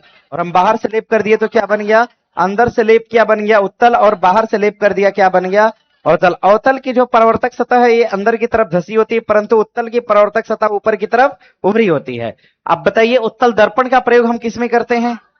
इसमें वाहनों में पीछे देखने के रूप में। ध्यान दीजिए, यानी एक का होगा एस, एक का होगा एस। ढूंढना क्या है? अच्छा 1 2 3 4, सबसे पहले क्या आएगा? एस आएगा, एस के बाद आर, एस के बाद आर, यहां भी ये दोनों कट जाएगा आपका। ठीक है, आइए पढ़ते हैं। उत्तल लेंस का प्रयोग हम कहां करेंगे? कहां पर? कैमरे के लेंस में ना, यानी 3 का हो जाएगा पी, 3 का होगा पी, यानी हमारा उत्तर क्या है? ए होगा। बनाइए।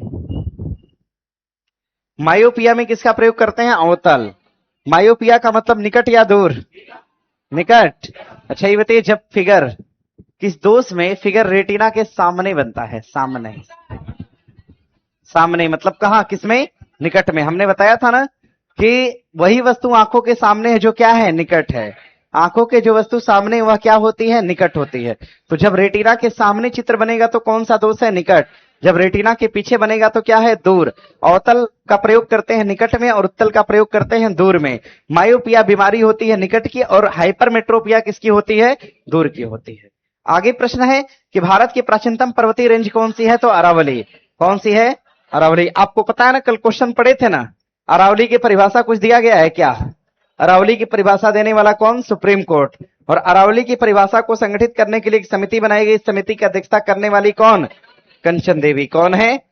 कल पढ़े थे सब लोग, याद भी होगा। फिर अरावली को हम अवशिष्ट पर्वत कह सकते हैं क्या? यह किस प्रकार का पर्वत है? अवशिष्ट टाइप का पर्वत हो जाएगा अरावली। अरावली की सबसे ऊंची चोटी का नाम गुरु शिखर, माउंट आबू, और है कहां पर? सिरोही में। कहां पर? सिरोही। अच्छा बताइए, बिहार से निम्नलिखित में से कौन सी पर्वत श्रृंखला गुजरी है? बिहार से कौन सी? शिवालिक। बिहार से गुजरने वाली पर्वत श्रृंखला कौन सी?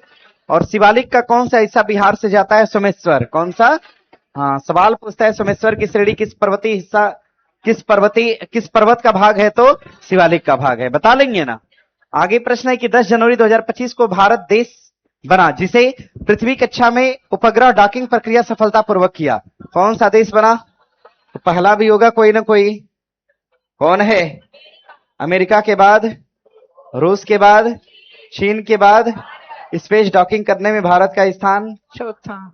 स्पेस डॉकिंग करने वाला कोई मिशन भी था क्या? स्पार्डेक्स। कौन सा मिशन था? स्पार्डेक्स मिशन को लॉन्च करने वाला नासा या इसरो? इसरो। कौन लॉन्च किया? इसरो द्वारा। आगे निम्नलिखित में से कौन सा तथ्य ठीक नहीं है? नेपाल से सीमा बनाएगा सीतामढ़ी, मधुबनी, सुपौल, अररिया, पश्चिमी और पूर्वी चंपारण। हो जाएगा ना। झारखंड से सीमा बनाएगा नवादा, जमुई, बांका, भागलपुर और कटिहार। कटिहार है, ठीक है। दिया है, हल्ला नहीं करिए, अरे मत करिए हल्ला। दिया है पश्चिम बंगाल से सीमा बनाएगा किशनगंज, कटिहार, पूर्णिया और भागलपुर। भागलपुर सीमा, क्योंकि हम अभी पढ़ रहे थे कि भागलपुर सीमा कहां से बना रहा है? झारखंड से। मतलब हमारा गलत उत्तर कौन सा? सी है। आइए ये भी देख लो, सारण, सीवान, गोपालगंज, पश्चिमी चंपारण, कैमूर, ये सब सीमा किससे बनाएगा? उत्तर प्रदेश से बनाएगा। देख लीजिएगा। बक्सर की सीमा किससे लगती है? निम्नलिखित ऐतिहासिक स्थानों पर विचार करिए। विचार ये करना है कि कौन सा स्थान है जो भित्ति चित्र के लिए जाना जाता है? अजंता। अजंता जाना जाता है, और लेपाक्षी मंदिर भी जाना जाता है। सांची का स्तूप नहीं, क्योंकि इसका संबंध किससे है? बौद्ध से। और जो स्तूप होता है ना, स्तूप, ये बौद्धों का समाधि स्थल है। क्या है? बौद्धों का अवशेष कहां रखा होता है? तो बौद्धों का जो अवशेष होता है ये कहां रखा होता है? स्तूप में रखा होता है। और सांची स्तूप कहां पे है? रायसेन में। कहां पर है? रायसेन कहां पे पड़ता है? मध्य प्रदेश में। सांची स्तूप बनाने वाले कौन थे? अशोक। अजंता की गुफा कहां पे है? लेपाक्षी मंदिर कहां है? केरल। दिया हड़प्पा वासियों को दफनाने की प्रथाओं के संदर्भ में निम्नलिखित कथनों पर विचार करिए। हड़प्पा वासी 3 प्रकार की दफनाने की क्रिया का पालन करते थे, जिसमें पूर्ण दफनाना, आंशिक दफनाना और दाह दफनाना। बात तो सही है, ध्यान दीजिएगा। दिया है मृतकों को उत्तर दक्षिण दिशा में रखते थे। अक्सर उनके साथ मिट्टी के बर्तन और औजार जैसे कब्र के सामान भी रखे जाते थे। बात क्या है? सही है। इन लोग को लगता था कि मरने के बाद व्यक्ति को खाना बनाने की जरूरत पड़ेगी तो बना लेगा। आगे लोथल जैसे हड़प्पा स्थल पर संयुक्त दफनाने यानी युगल सावधान के साक्ष्य भी मिले हैं। बात सभी क्या है? सही है। सिंधु सभ्यता पढ़े हैं ना सब लोग? नहीं पढ़ाएंगे उसको दोबारा, मेरे अंदर बोलने की क्षमता नहीं है उतनी। अब दिया है कौन भारतीय राष्ट्रीय कांग्रेस का अध्यक्ष बनने वाला सबसे कम उम्र का व्यक्ति था? कौन था? मौलाना अबुल कलाम आजाद। और मौलाना अबुल कलाम आजाद की बात करेंगे तो वर्ष 1939 से लेकर 1945-46 तक, और कितना साल लगातार? 6 साल। आपको पता है लगातार 6 साल ही व्यक्ति अध्यक्ष रहा था। और सबसे पहली बार मौलाना अबुल कलाम कांग्रेस की अध्यक्षता किए थे वर्ष 1923 में। कहां गया? वर्ष 1923 में। आपको पता है दिल्ली के अंदर ना, दिल्ली के अंदर एक विशेष सत्र हुआ था।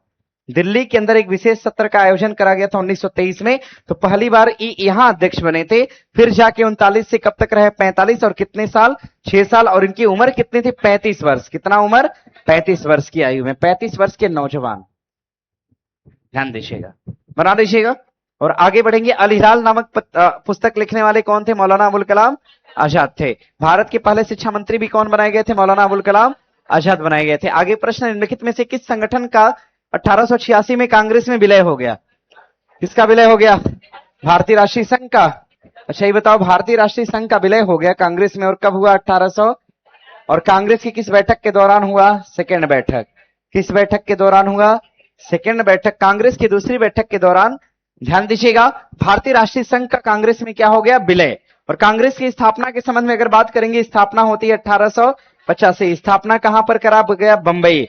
स्थापना करने वाले एक्टेवियन ओ ह्यूम। कांग्रेस का नामकरण किया था दादा भाई नेहरू जी। कांग्रेस का नामकरण दादा भाई नेहरू जी। कांग्रेस का पहला अधिवेशन 1885 बंबई विमेश चंद्र बनर्जी। और सवाल पूछेगा दूसरा अधिवेशन 1886 कलकत्ता दादा भाई नेहरू जी। तीसरा अधिवेशन 1887 मद्रास बदरुद्दीन तैयब जी। चौथा अधिवेशन 1888 इलाहाबाद जॉर्ज यूल। बना लेंगे ना सब। कांग्रेस का पहला अंग्रेज अध्यक्ष कौन था? George Yule.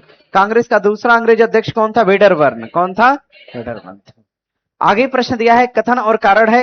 राष्ट्रपति संसद का अंग है, भाग है ना भाई। संसद जो है राष्ट्रपति से और लोकसभा से और किससे मिलकर बनी है? राज्यसभा। सबसे मिलकर न बनी है। आगे प्रश्न है कि संसद के दोनों सदनों द्वारा पारित विधेयक राष्ट्रपति की सहमति के बिना कानून नहीं बन सकते। बात तो सही है भाई। कानून इसलिए नहीं बन सकते क्योंकि संसद का भाग एक कौन है? राष्ट्रपति। बनाइए, डी लगाएंगे। कोई शक इसमें नहीं है ना? हाँ, कोई कानून बिना राष्ट्रपति की सहमति के इसलिए नहीं बनेगा क्योंकि संसद का एक अंग राष्ट्रपति भी है। ये बात है। आगे है, देखिए हमें ई ढूंढने के लिए ना नीचे से ऊपर जाइए। एक बार तो ऊपर से नीचे आइए, आपको पता चलेगा कि दोनों में से कौन सही है कौन गलत है। मान लो दोनों सही है तो आपको फिर एक बार नीचे से कहां जाने की आवश्यकता है? ऊपर। जैसे ही आप नीचे से ऊपर जाएंगे तो इस वाली लाइन को कंप्लीट अगर ये कर देता है तो व्याख्या है, अगर कंप्लीट नहीं करता है तो व्याख्या नहीं है। सीधी बात। और आपको पता है एग्जाम में अगर ऐसा क्वेश्चन आए तो आपको नहीं के साथ जाना ही नहीं है। हमें क्या लगाना है? हाँ लगाना। अगर हम ढूंढ पा रहे हैं तो सही है। अगर सोचिए कि अगर हमें पता ही नहीं कि क्या लगाएं, अगर दिमाग एकदम चकरिया गया कि क्या लगाएं, तो आप हैं के साथ जाइएगा। क्योंकि आपको पता है 100 क्वेश्चन सॉल्व करेंगे ना तो 80 में है 20 तो केवल नहीं है, तो 80% की एक्यूरेसी है। तो क्या लगाएंगे आप लोग? है, लेकिन एक बार देख लेना है पहले। ऐसा नहीं कि खाली देखे सीधे लगा दिए लगाओ। वो उस कंडीशन में जब आपके पास टाइम ना हो, आपकी सोचने की क्षमता खत्म हो गई हो, तब आप लगा सकते हैं। महासागरी लवणता कर्क रेखा और मकर रेखाओं पर अधिकतम होती है। बात देखो सही है, तो हमें ढूंढना था सही, तो मिल गया। तो आगे बढ़ें कि रहने दे? बढ़ जाए, रहने देते हैं। अच्छा बता देते हैं, देखिए रहने दीजिए, आगे बढ़िए। आगे दिया है, क्या बताएं इसमें? पृथ्वी पर प्रतिदिन 12 घंटे और 36 मिनट बाद ज्वार आता है। गलत बात है भैया। ज्वार आने के लिए कितना समय चाहिए होगा? 12 घंटा 26 मिनट। 12 आवर और 26 मिनट बाद इसलिए नहीं बता रहे थे, बिना फिगर बनाए समझ में नहीं आएगा। वेनेजुएला महासागर की एक गर्म जलधारा है। कैसी है? गर्म है ना? ना, एक सेकंड, वेनेजुएला है ना? प्रशांत महासागर की है ये वेनेजुएला। वेनेजुएला, हाँ ठीक है, गर्म है। और आगे, यदि सूर्य पृथ्वी और चंद्रमा एक सीध में हो तो स्थिति लघु ज्वार की होगी। बात क्या है? गलत है। स्थिति कैसी होगी? बृहद ज्वार। कैसी स्थिति होगी? बृहद ज्वार। लघु ज्वार कब आते हैं? जब स्थिति कैसी हो? समकोणीय हो। कैसी हो? बिना फिगर बनाए कैसा लग रहा है? इसको हम कभी बता देंगे ना सब फिगर बना के। आगे प्रश्न है, उच्चतम न्यायालय के मौलिक अधिकार को हनन रोकने के लिए जारी की गई शक्ति के संबंध में दो कथन दिए गए हैं। उच्चतम न्यायालय को यह शक्ति प्रदान किया गया कि वह बंदी प्रत्यक्षीकरण, परमादेश, प्रतिषेध और अधिकार परीक्षा उत्प्रेषण रीत जो भी मूल अधिकार को लागू करने के लिए समुचित हो उसका प्रयोग कर सकती है। ये बात क्या है? सही है भाई। इन 5 प्रकार की रीट का प्रयोग सुप्रीम कोर्ट कर सकती है ना? और प्रयोग करने के लिए कौन अधिकार दिया गया? आर्टिकल 32 के तहत अधिकार दिया गया। संसद को अधिकार है कि वह कानून बनाकर किसी अन्य न्यायालय को अपने आधिकारिक स्थानीय सीमाओं के भीतर उच्चतम न्यायालय की दी गई शक्तियों का प्रयोग कर सकता है। ये बात क्या है? सही है भाई। सुप्रीम कोर्ट के पास ये राइट है कि वो हाई कोर्ट के अंदर अपने प्रशासन को लागू करवा सकता है। यही बात यहां पर दिया गया है, मतलब दूसरा भी क्या है? सही है। सही है, मतलब दोनों सही है। आगे दिया है कि गैर पारंपरिक ऊर्जा स्रोत वे स्रोत हैं जो, भाई एक तो होता है पारंपरिक। क्या होता है? पारंपरिक। एक क्या होता है? पारंपरिक। और दूसरा क्या होता है? गैर पारंपरिक। क्या होगा? गैर पारंपरिक होता है। गैर पारंपरिक भैया, गैर पारंपरिक वही है जो नवीकरणीय है। क्या है? जो नवीकरणीय ऊर्जा है वही ऊर्जा क्या होती है? गैर पारंपरिक। और जो अनवीकरणीय ऊर्जा है अपने आप में क्या होती है?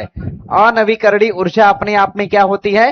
पारंपरिक। गैर पारंपरिक को नवीकरणीय कहते हैं और पारंपरिक को क्या कहते हैं? अनवीकरणीय। ये बताओ, हम कह रहे हैं कोयला, उसको कहां रखेंगे? पारंपरिक में या फिर? और हमने कहा सौर ऊर्जा, तो कहां रखेंगे आप?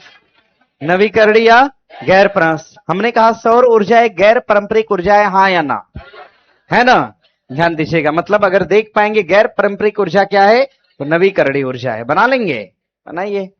अच्छा ये बताओ, हमने कहा गैर नवीकरणीय, गैर नवीकरणीय को हम कहां रखें?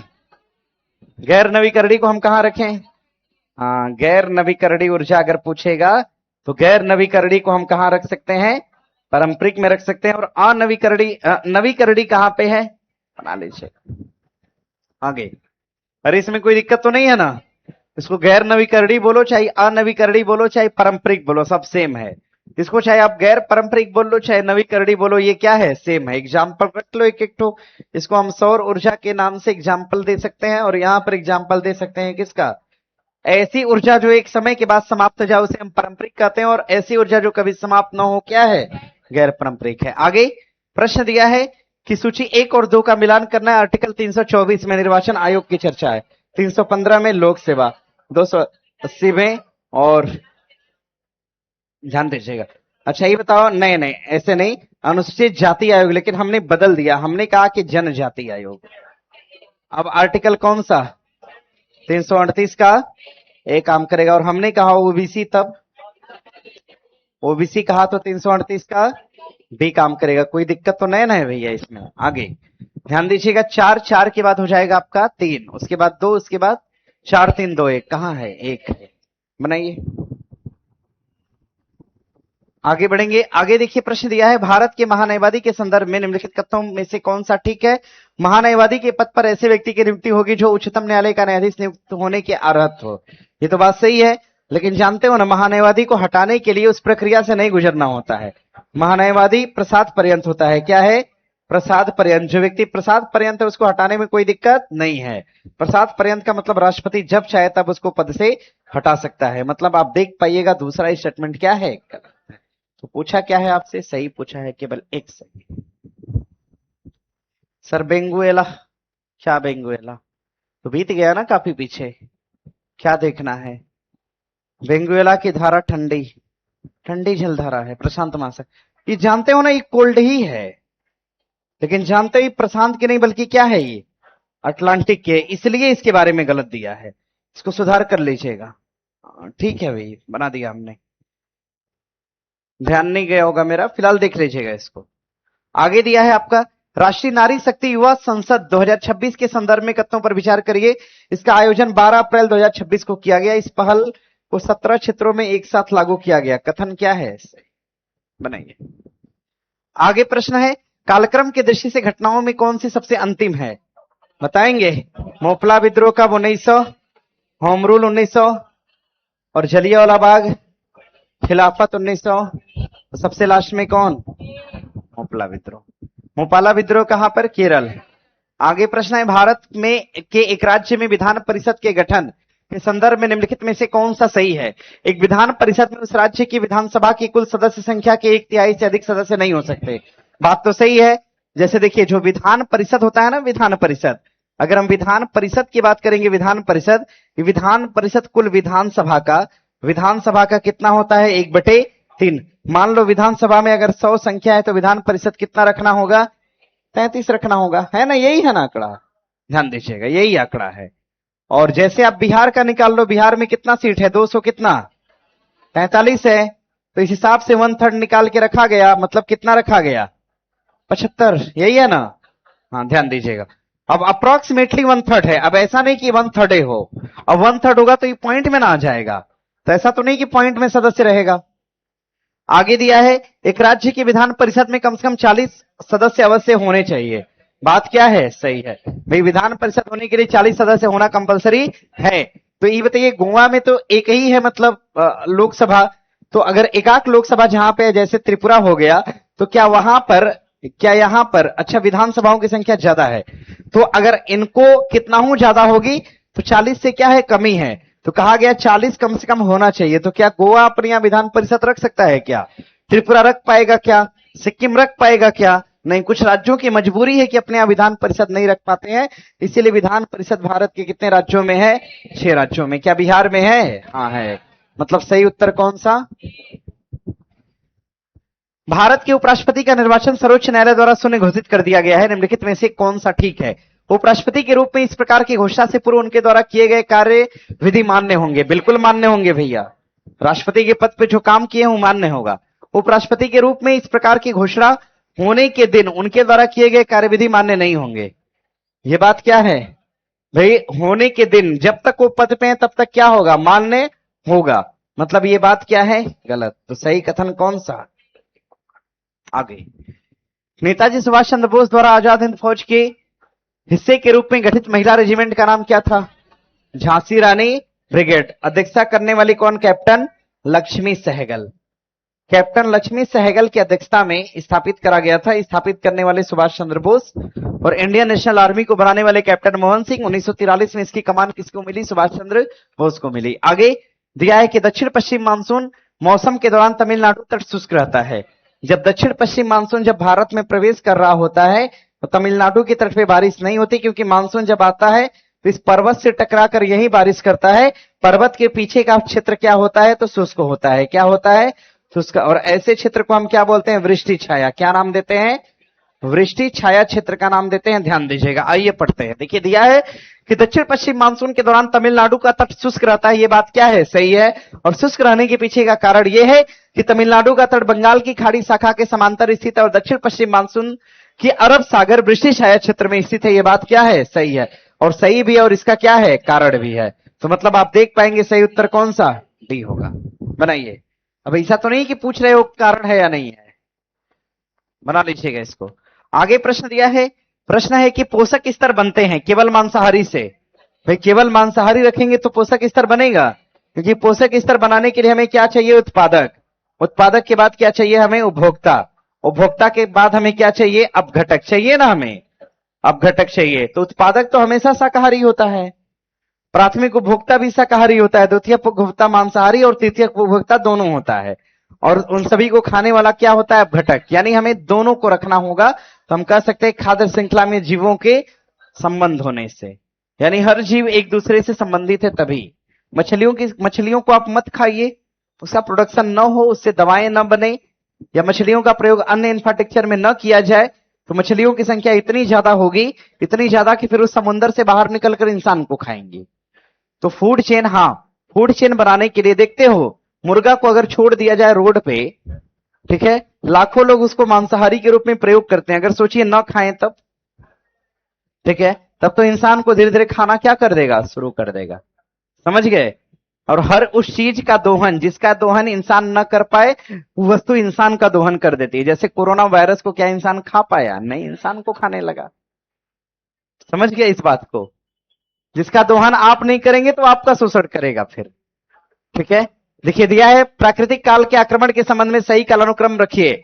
आक्रमणों में सबसे पहला आक्रमण किसका था? इंडो ग्रीक का था। किसका था? इंडो ग्रीक का था। किसका आक्रमण था? Indo Greek. भैया इसी को हम हिंद यूनानी क्या बोलते हैं? हिंद यूनानी। दूसरा आक्रमण किसका था? शक का था। शकों के बाद आक्रमण करने वाले पहलव के बाद कौन थे? कुषाण। पहलव के बाद कुषाण। ध्यान दीजिएगा। तो अगर इसमें देखा जाए क्या होगा? नहीं यार, बी होगा ना। अरे सही है ना, बनाइए। बताइए। आज पता नहीं क्यों थकान जैसा लग रहा है, ऐसा क्यों है? आज ज्यादा बोले हैं क्या हम? क्वेश्चन भी देखो 54 हुआ और समय भी हो गया। संयुक्त राज्य अमेरिका में स्वामी विवेकानंद की आदमकद प्रतिमा स्थापित करने वाला पहला नगर निगम कौन सा? सिएटल होगा। कौन सा होगा? सिएटल। सिएटल होगा। बना लीजिएगा। आज इसलिए क्योंकि आज हम सो ही नहीं पाए हैं। आज हम रात में कुछ काम कर रहे थे और करते करते मतलब भोर हो गया, 3:15 बज गया, हम नींद ही नहीं। अरे कुछ काम का मतलब पेपर बना रहे थे, समझे? क्या हंसते हो यार? दिया है एक भौगोलिक इकाई जो, अरे हम लोग के जीवन में क्या काम है? आप लोग को लगता है कि नहीं इधर उधर सब करता होगा? और सुनिए, आपको पता होना चाहिए आज 2.5 साल में पटना में हम कहीं नहीं गए अपने रूम कोचिंग के अलावा। समझ रहे हैं ना? क्या कहीं रियली हम बता रहे हैं, हम कहीं कोई हमको कहीं देखा हो? देखो हाथ उठा रहे हैं, हाथ नीचे करिए यार। कहां देखे हैं? कहीं नहीं देखे होंगे। इसको बना लीजिएगा। अब उसे में सब देखो एनआईटी घाट बोल रहा, हम कभी गए ही नहीं है वहां। कहा? हम नहीं गए मरीन ड्राइव। एक बार गए थे लेकिन डर से चले आए वहां से। गए मरीन ड्राइव और सब वीडियो बनाने लगा मेरा, हम भाग आए तुरंत। समझ रहे हो? अब वीडियो सब किसी एंगल में बना देता है, नहीं ठीक लगता है ना, हर एंगल में वीडियो जाना ठीक नहीं होता है। अच्छा ठीक, चलिए पढ़िएगा। देखिए दिया है नहीं, आप ही लोग के लिए पूरा टाइम होता है। दिया है भौगोलिक इकाई जो पानी को इकट्ठा करती है, भंडारण करती है और पानी छोड़ती है, उसे हम क्या कहेंगे? तो इस तरह की स्थिति को हम क्या बोलते हैं? आर्द्र भूमि।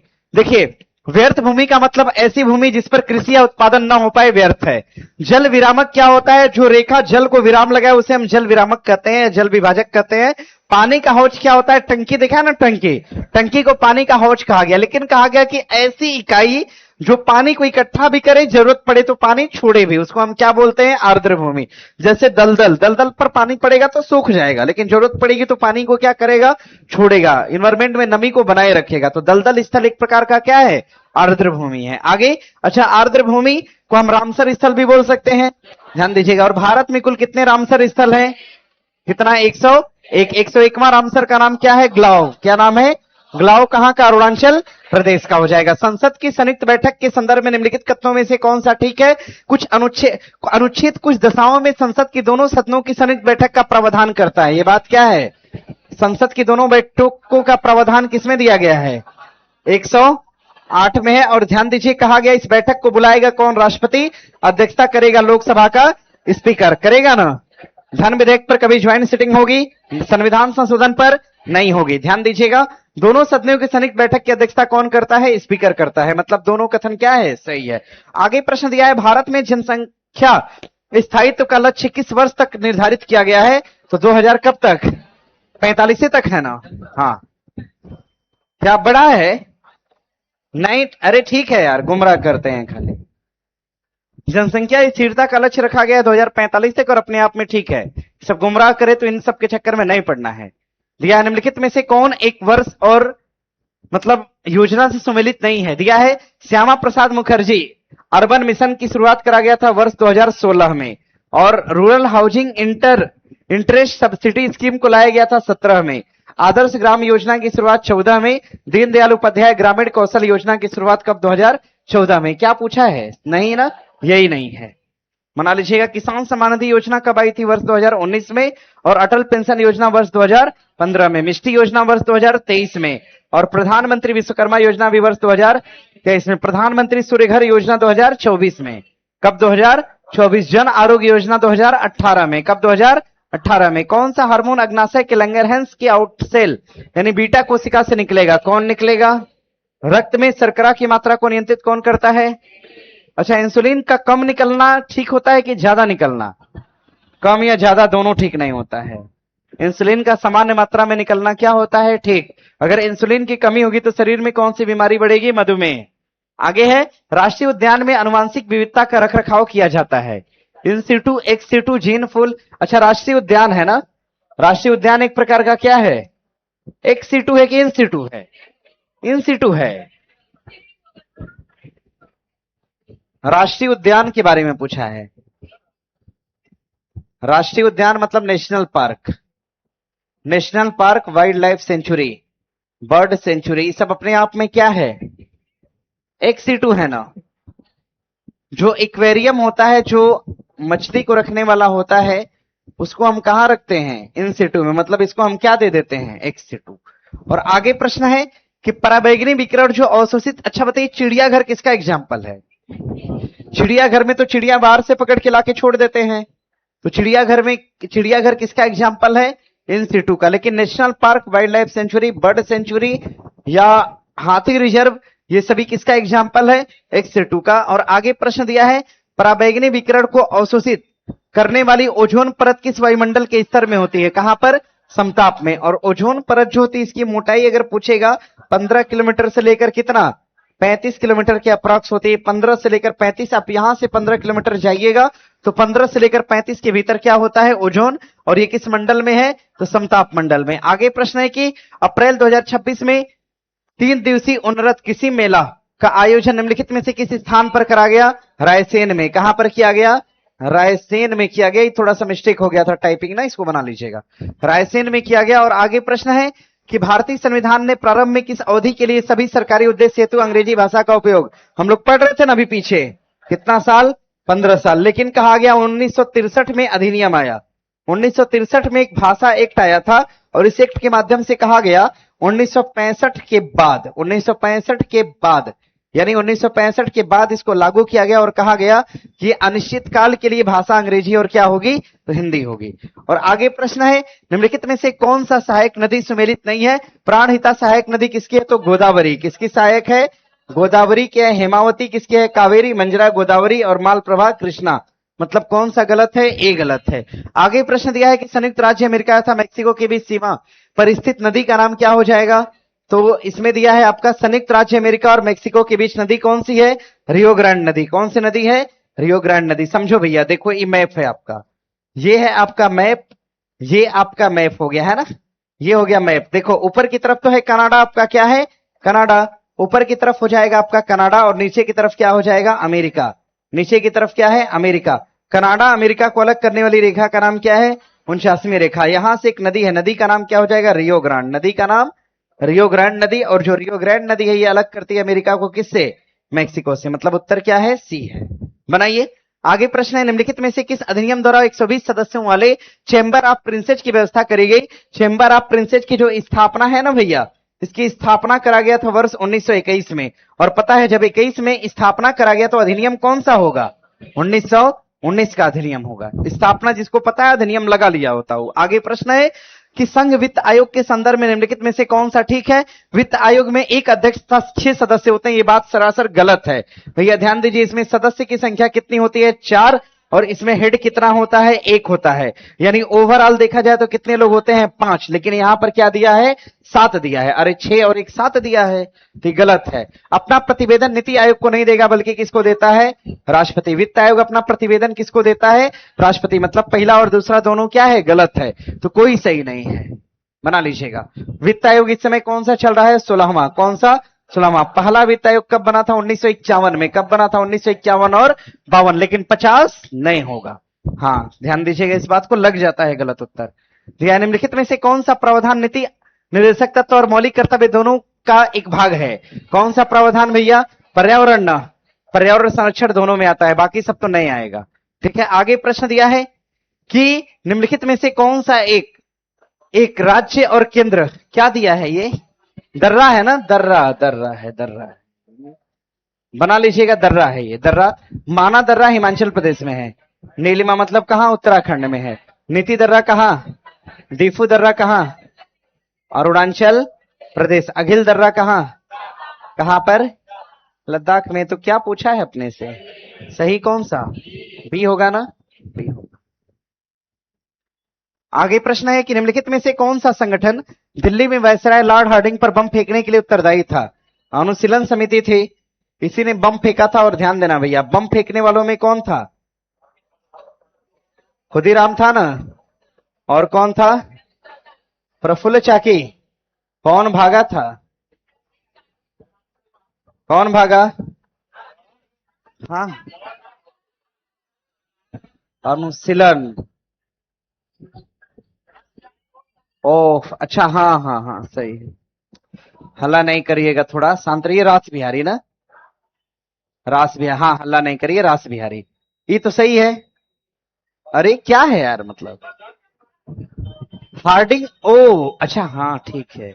ये 1908 नहीं बल्कि कब का है? 1911। 1911 और 12 का है। हार्डिंग पर बम है ना, 1911 और 1912। ये अलग कहानी है भाई, जरा ध्यान दीजिएगा। 1911 और 1912 हार्डिंग पर बम फेंका था, मतलब दिल्ली के वायसराय हार्डिंग पर बम फेंका गया था। अब इसमें बम फेंकने वाले कौन थे? बसंत कुमार विश्वास थे। बसंत कुमार, हाँ लिखिएगा, बसंत कुमार विश्वास ने बम फेंका था। और इसकी योजना कौन बनाया था? हाँ अब सही है। इसकी योजना बनाने वाले कौन थे? रास बिहारी बोस थे। रास बिहारी बोस जानते हो, जब पता चल गया तो भाग के चले गए कहां? जापान। कहां भाग गए?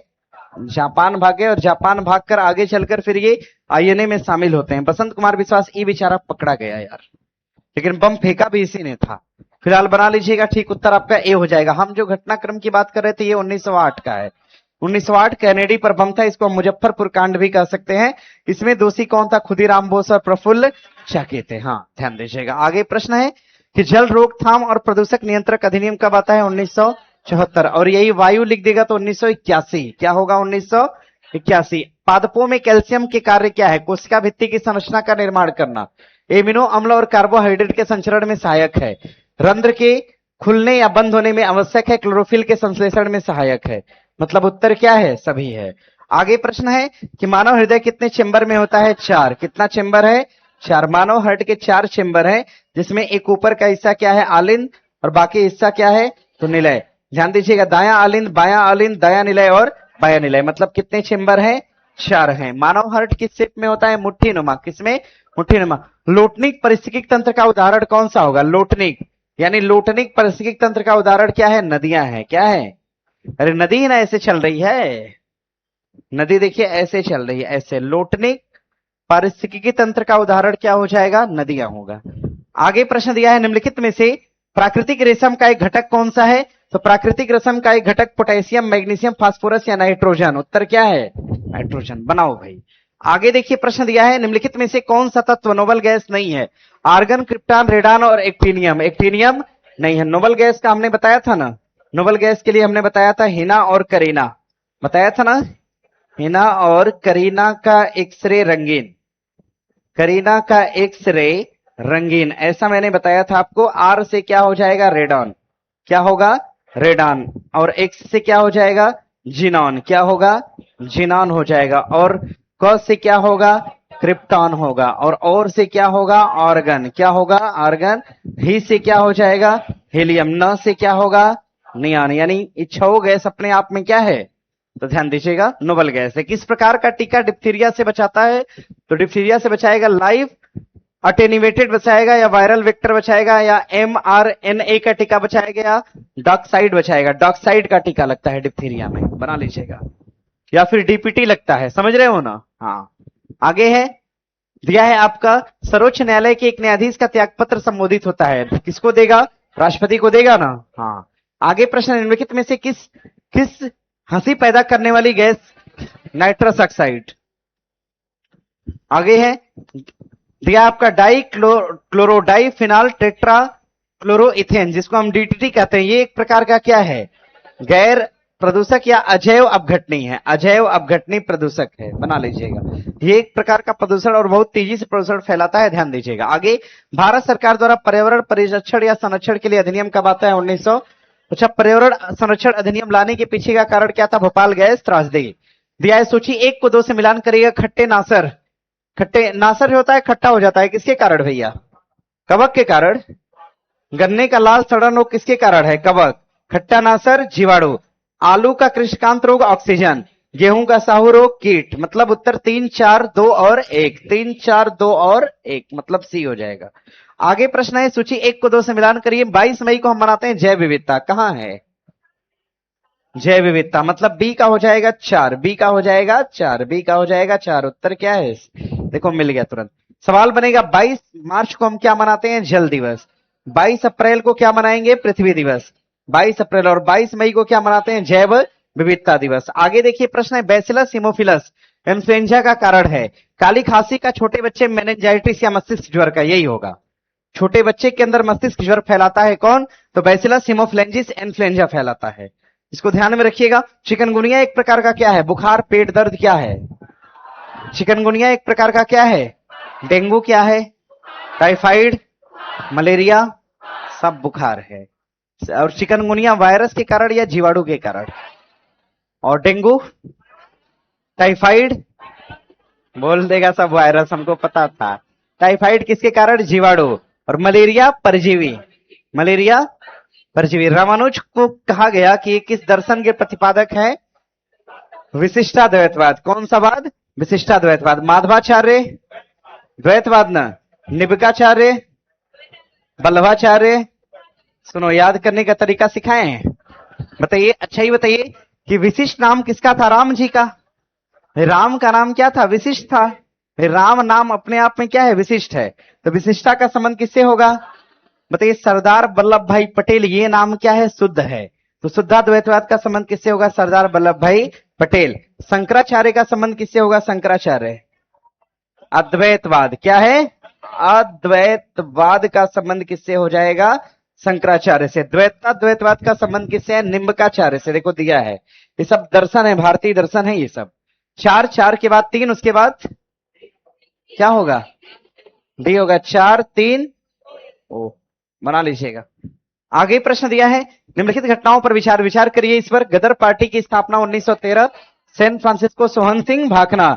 गदर पत्रिका भी इन्हीं के द्वारा लाई गई। चटगांव सत्याग्रह पर छापा, ध्यान दीजिएगा, मास्टर दास सुरेसेन 1930। और आगे बर्लिन में इंडिया इंडिपेंडेंट कमेटी की स्थापना, ये कब करा गया था? वर्ष 1915 के अंतर्गत करा गया था, वर्ष 1915 में। और सेंट्रल असेंबली में बम फेंका गया था कब? 1929 में। सैंडर सत्याकांड कब किया गया था? 1928। असेंबली में बम 1929, भगत सिंह और बटुकेश्वर दत्त के द्वारा। याद है ना सबको? हाँ, तो कैसे इसको व्यवस्थित किया जाए? सी पे हो जाएगा, एक के बाद तीन बना लीजिएगा, सी होगा। ए क्या यार, अरे एक के बाद तीन है ना, यहां भी है, उसके बाद चार। अरे एक के बाद क्या है? तीन है, तीन के बाद चार है ना, चार के बाद क्या है? दो। एक, तीन, चार और दो, हाँ ठीक है। आगे प्रश्न दिया है, अब देखो हमें दिख विख नहीं रहा है, बताओगे तभी लगा पाएंगे। पता नहीं यार, सर दर्द हो रहा है बहुत तेजी से। दिया है आपके एमएस स्वामीनाथन हरित क्रांति के जनक है, बस हम बोल सकते हैं, समझ गए ना? ऐसा नहीं है, पढ़िए। वर्गीज कुरियन की बात करेंगे, इनका संबंध किससे हो जाएगा? दूध से। और आपको पता है कि जो वर्गीज कुरियन थे, इन्होंने श्वेत क्रांति को लाया था, श्वेत क्रांति को लाया। और इसी श्वेत क्रांति के माध्यम से भारत में एक कंपनी बनाई गई थी जिसका नाम क्या था? अमूल दूध। अमूल का मतलब समझ रहे हैं? आनंद मिल्क यूनिलीवर लिमिटेड। ध्यान दीजिएगा, गुजरात में दूध की कंपनी लगाई गई थी। अगर देखा जाए, मोरारजी देसाई का संबंध किससे हो जाएगा? तो बैंक पर सामाजिक नियंत्रण से। और एलके झा का संबंध किससे? प्रशासनिक आर्थिक सुधार से। अच्छा ये बताइए, भारत में पहला आर्थिक सुधार कब आया था? 1991 में। कब? 1991। प्रथम आर्थिक सुधार इसको हम कहते हैं। और प्रथम आर्थिक सुधार लाने वाले कौन थे? पीवी नरसिम्हा राव। और इस समय भारत के वित्त मंत्री कौन थे? डॉक्टर मनमोहन सिंह थे। तो अगर हमें उत्तर देना है तो हम क्या देख पाएंगे? ए का 3, एक का हो जाएगा 3, मतलब उत्तर क्या है? सी होगा। बनाइए। आगे देखिए, प्रश्न दिया है, सवाल पूछेगा कि हरित क्रांति के जनक विश्व स्तर पे कौन है? तो नॉर्मन बोरलॉग। कौन है? नॉर्मन। और भारत स्तर पे कौन है? एमएस स्वामीनाथन। स्वामीनाथन साहब को कोई पुरस्कार दिया गया था क्या बीते वर्षों में? क्या? भारत रत्न। हाँ। प्रकाश रासायनिक धुंध सदैव होता है, फास्फोरस का धुंध होता है, ओजोन का, मीथेन का, या एल्यूमिनियम आयन का? किसका होता है? मीथेन का धुंध होता है। जो आप धुआं दूर देख पा रहे हो, मीथेन का होता है। आगे कथन और कारण, 73वां संशोधन भारत के स्थानीय शासन के इतिहास में एक आधार स्तंभ के रूप में माना जाता है। बात सही है। 73वें संशोधन ने पंचायत को अति अपेक्षिक संवैधानिक दर्जा प्रदान किया था। यह बात भी क्या है भाई? अति अपेक्षिक संवैधानिक दर्जा दिया, इसीलिए हम कहते हैं कि ये आधार क्या है? स्तंभ है। मतलब अगर देख पाएंगे, सही उत्तर क्या है? डी है। बनाइए। अब ऐसा ना हो कि सी लगा दो सब। अरे सब सहमत है ना डी से? आगे प्रश्न है कि निम्नलिखित प्रकार के उष्मा इंजन में कार्बोरेटर का प्रयोग किया जाता है। कार्बोरेटर तो दोनों इंजन में होता है, डीजल का इंजन हो चाहे पेट्रोल का इंजन हो, कार्बोरेटर होता है ना। कार्बोरेटर देखे हैं आप लोग? कितने लोग नहीं देखे हैं ये बताओ? नहीं वाले बताइए, नहीं वाले।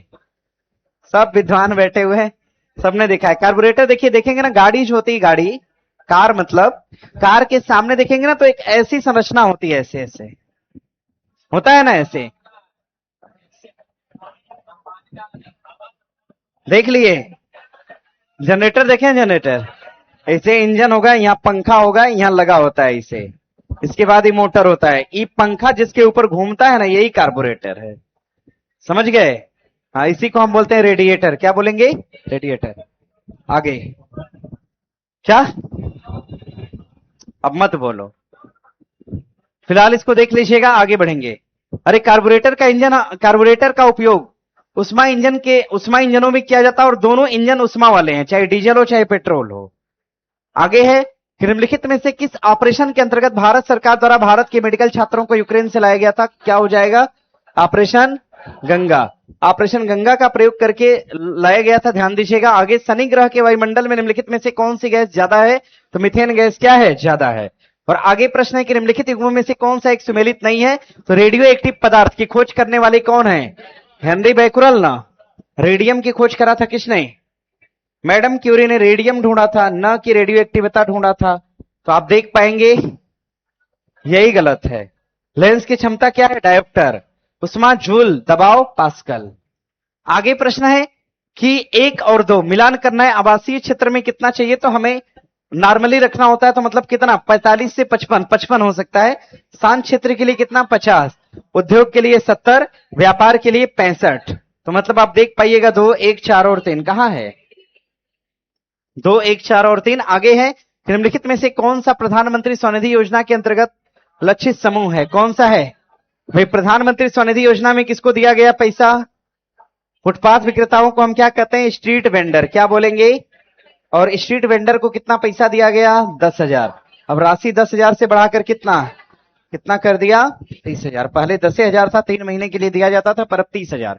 निम्नलिखित में से कौन सा एक युग्मक सही सुमेलित नहीं है? नियोप्रीन विशिष्ट रबड़ है, स्पार्टेम संश्लेषित मधुरक है, ऑक्सीटोसिन एक प्रकार का हार्मोन है, रेयान एक प्रकार का रूपांतरित नहीं बल्कि क्या है? संश्लेषित है। क्या है?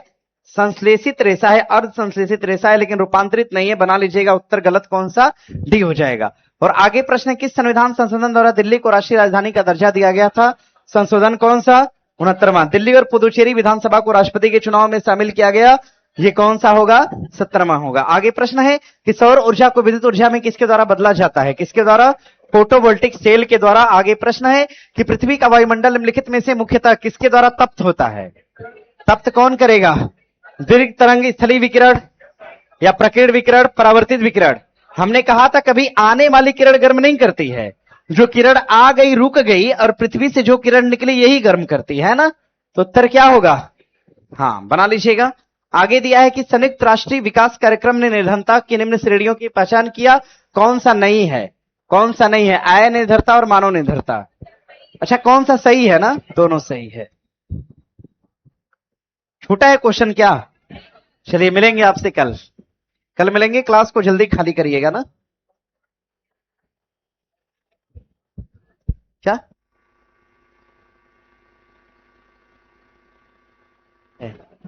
अभी देखिए एक बार कंफर्म है मैसेज। दरोगा बैच के कितने छात्र हैं यहाँ? देखिए,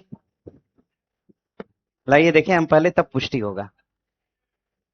बंद है आज, दरोगा बैच बंद है आपका, ठीक है। टेलीग्राम पे मैसेज देख लीजिएगा।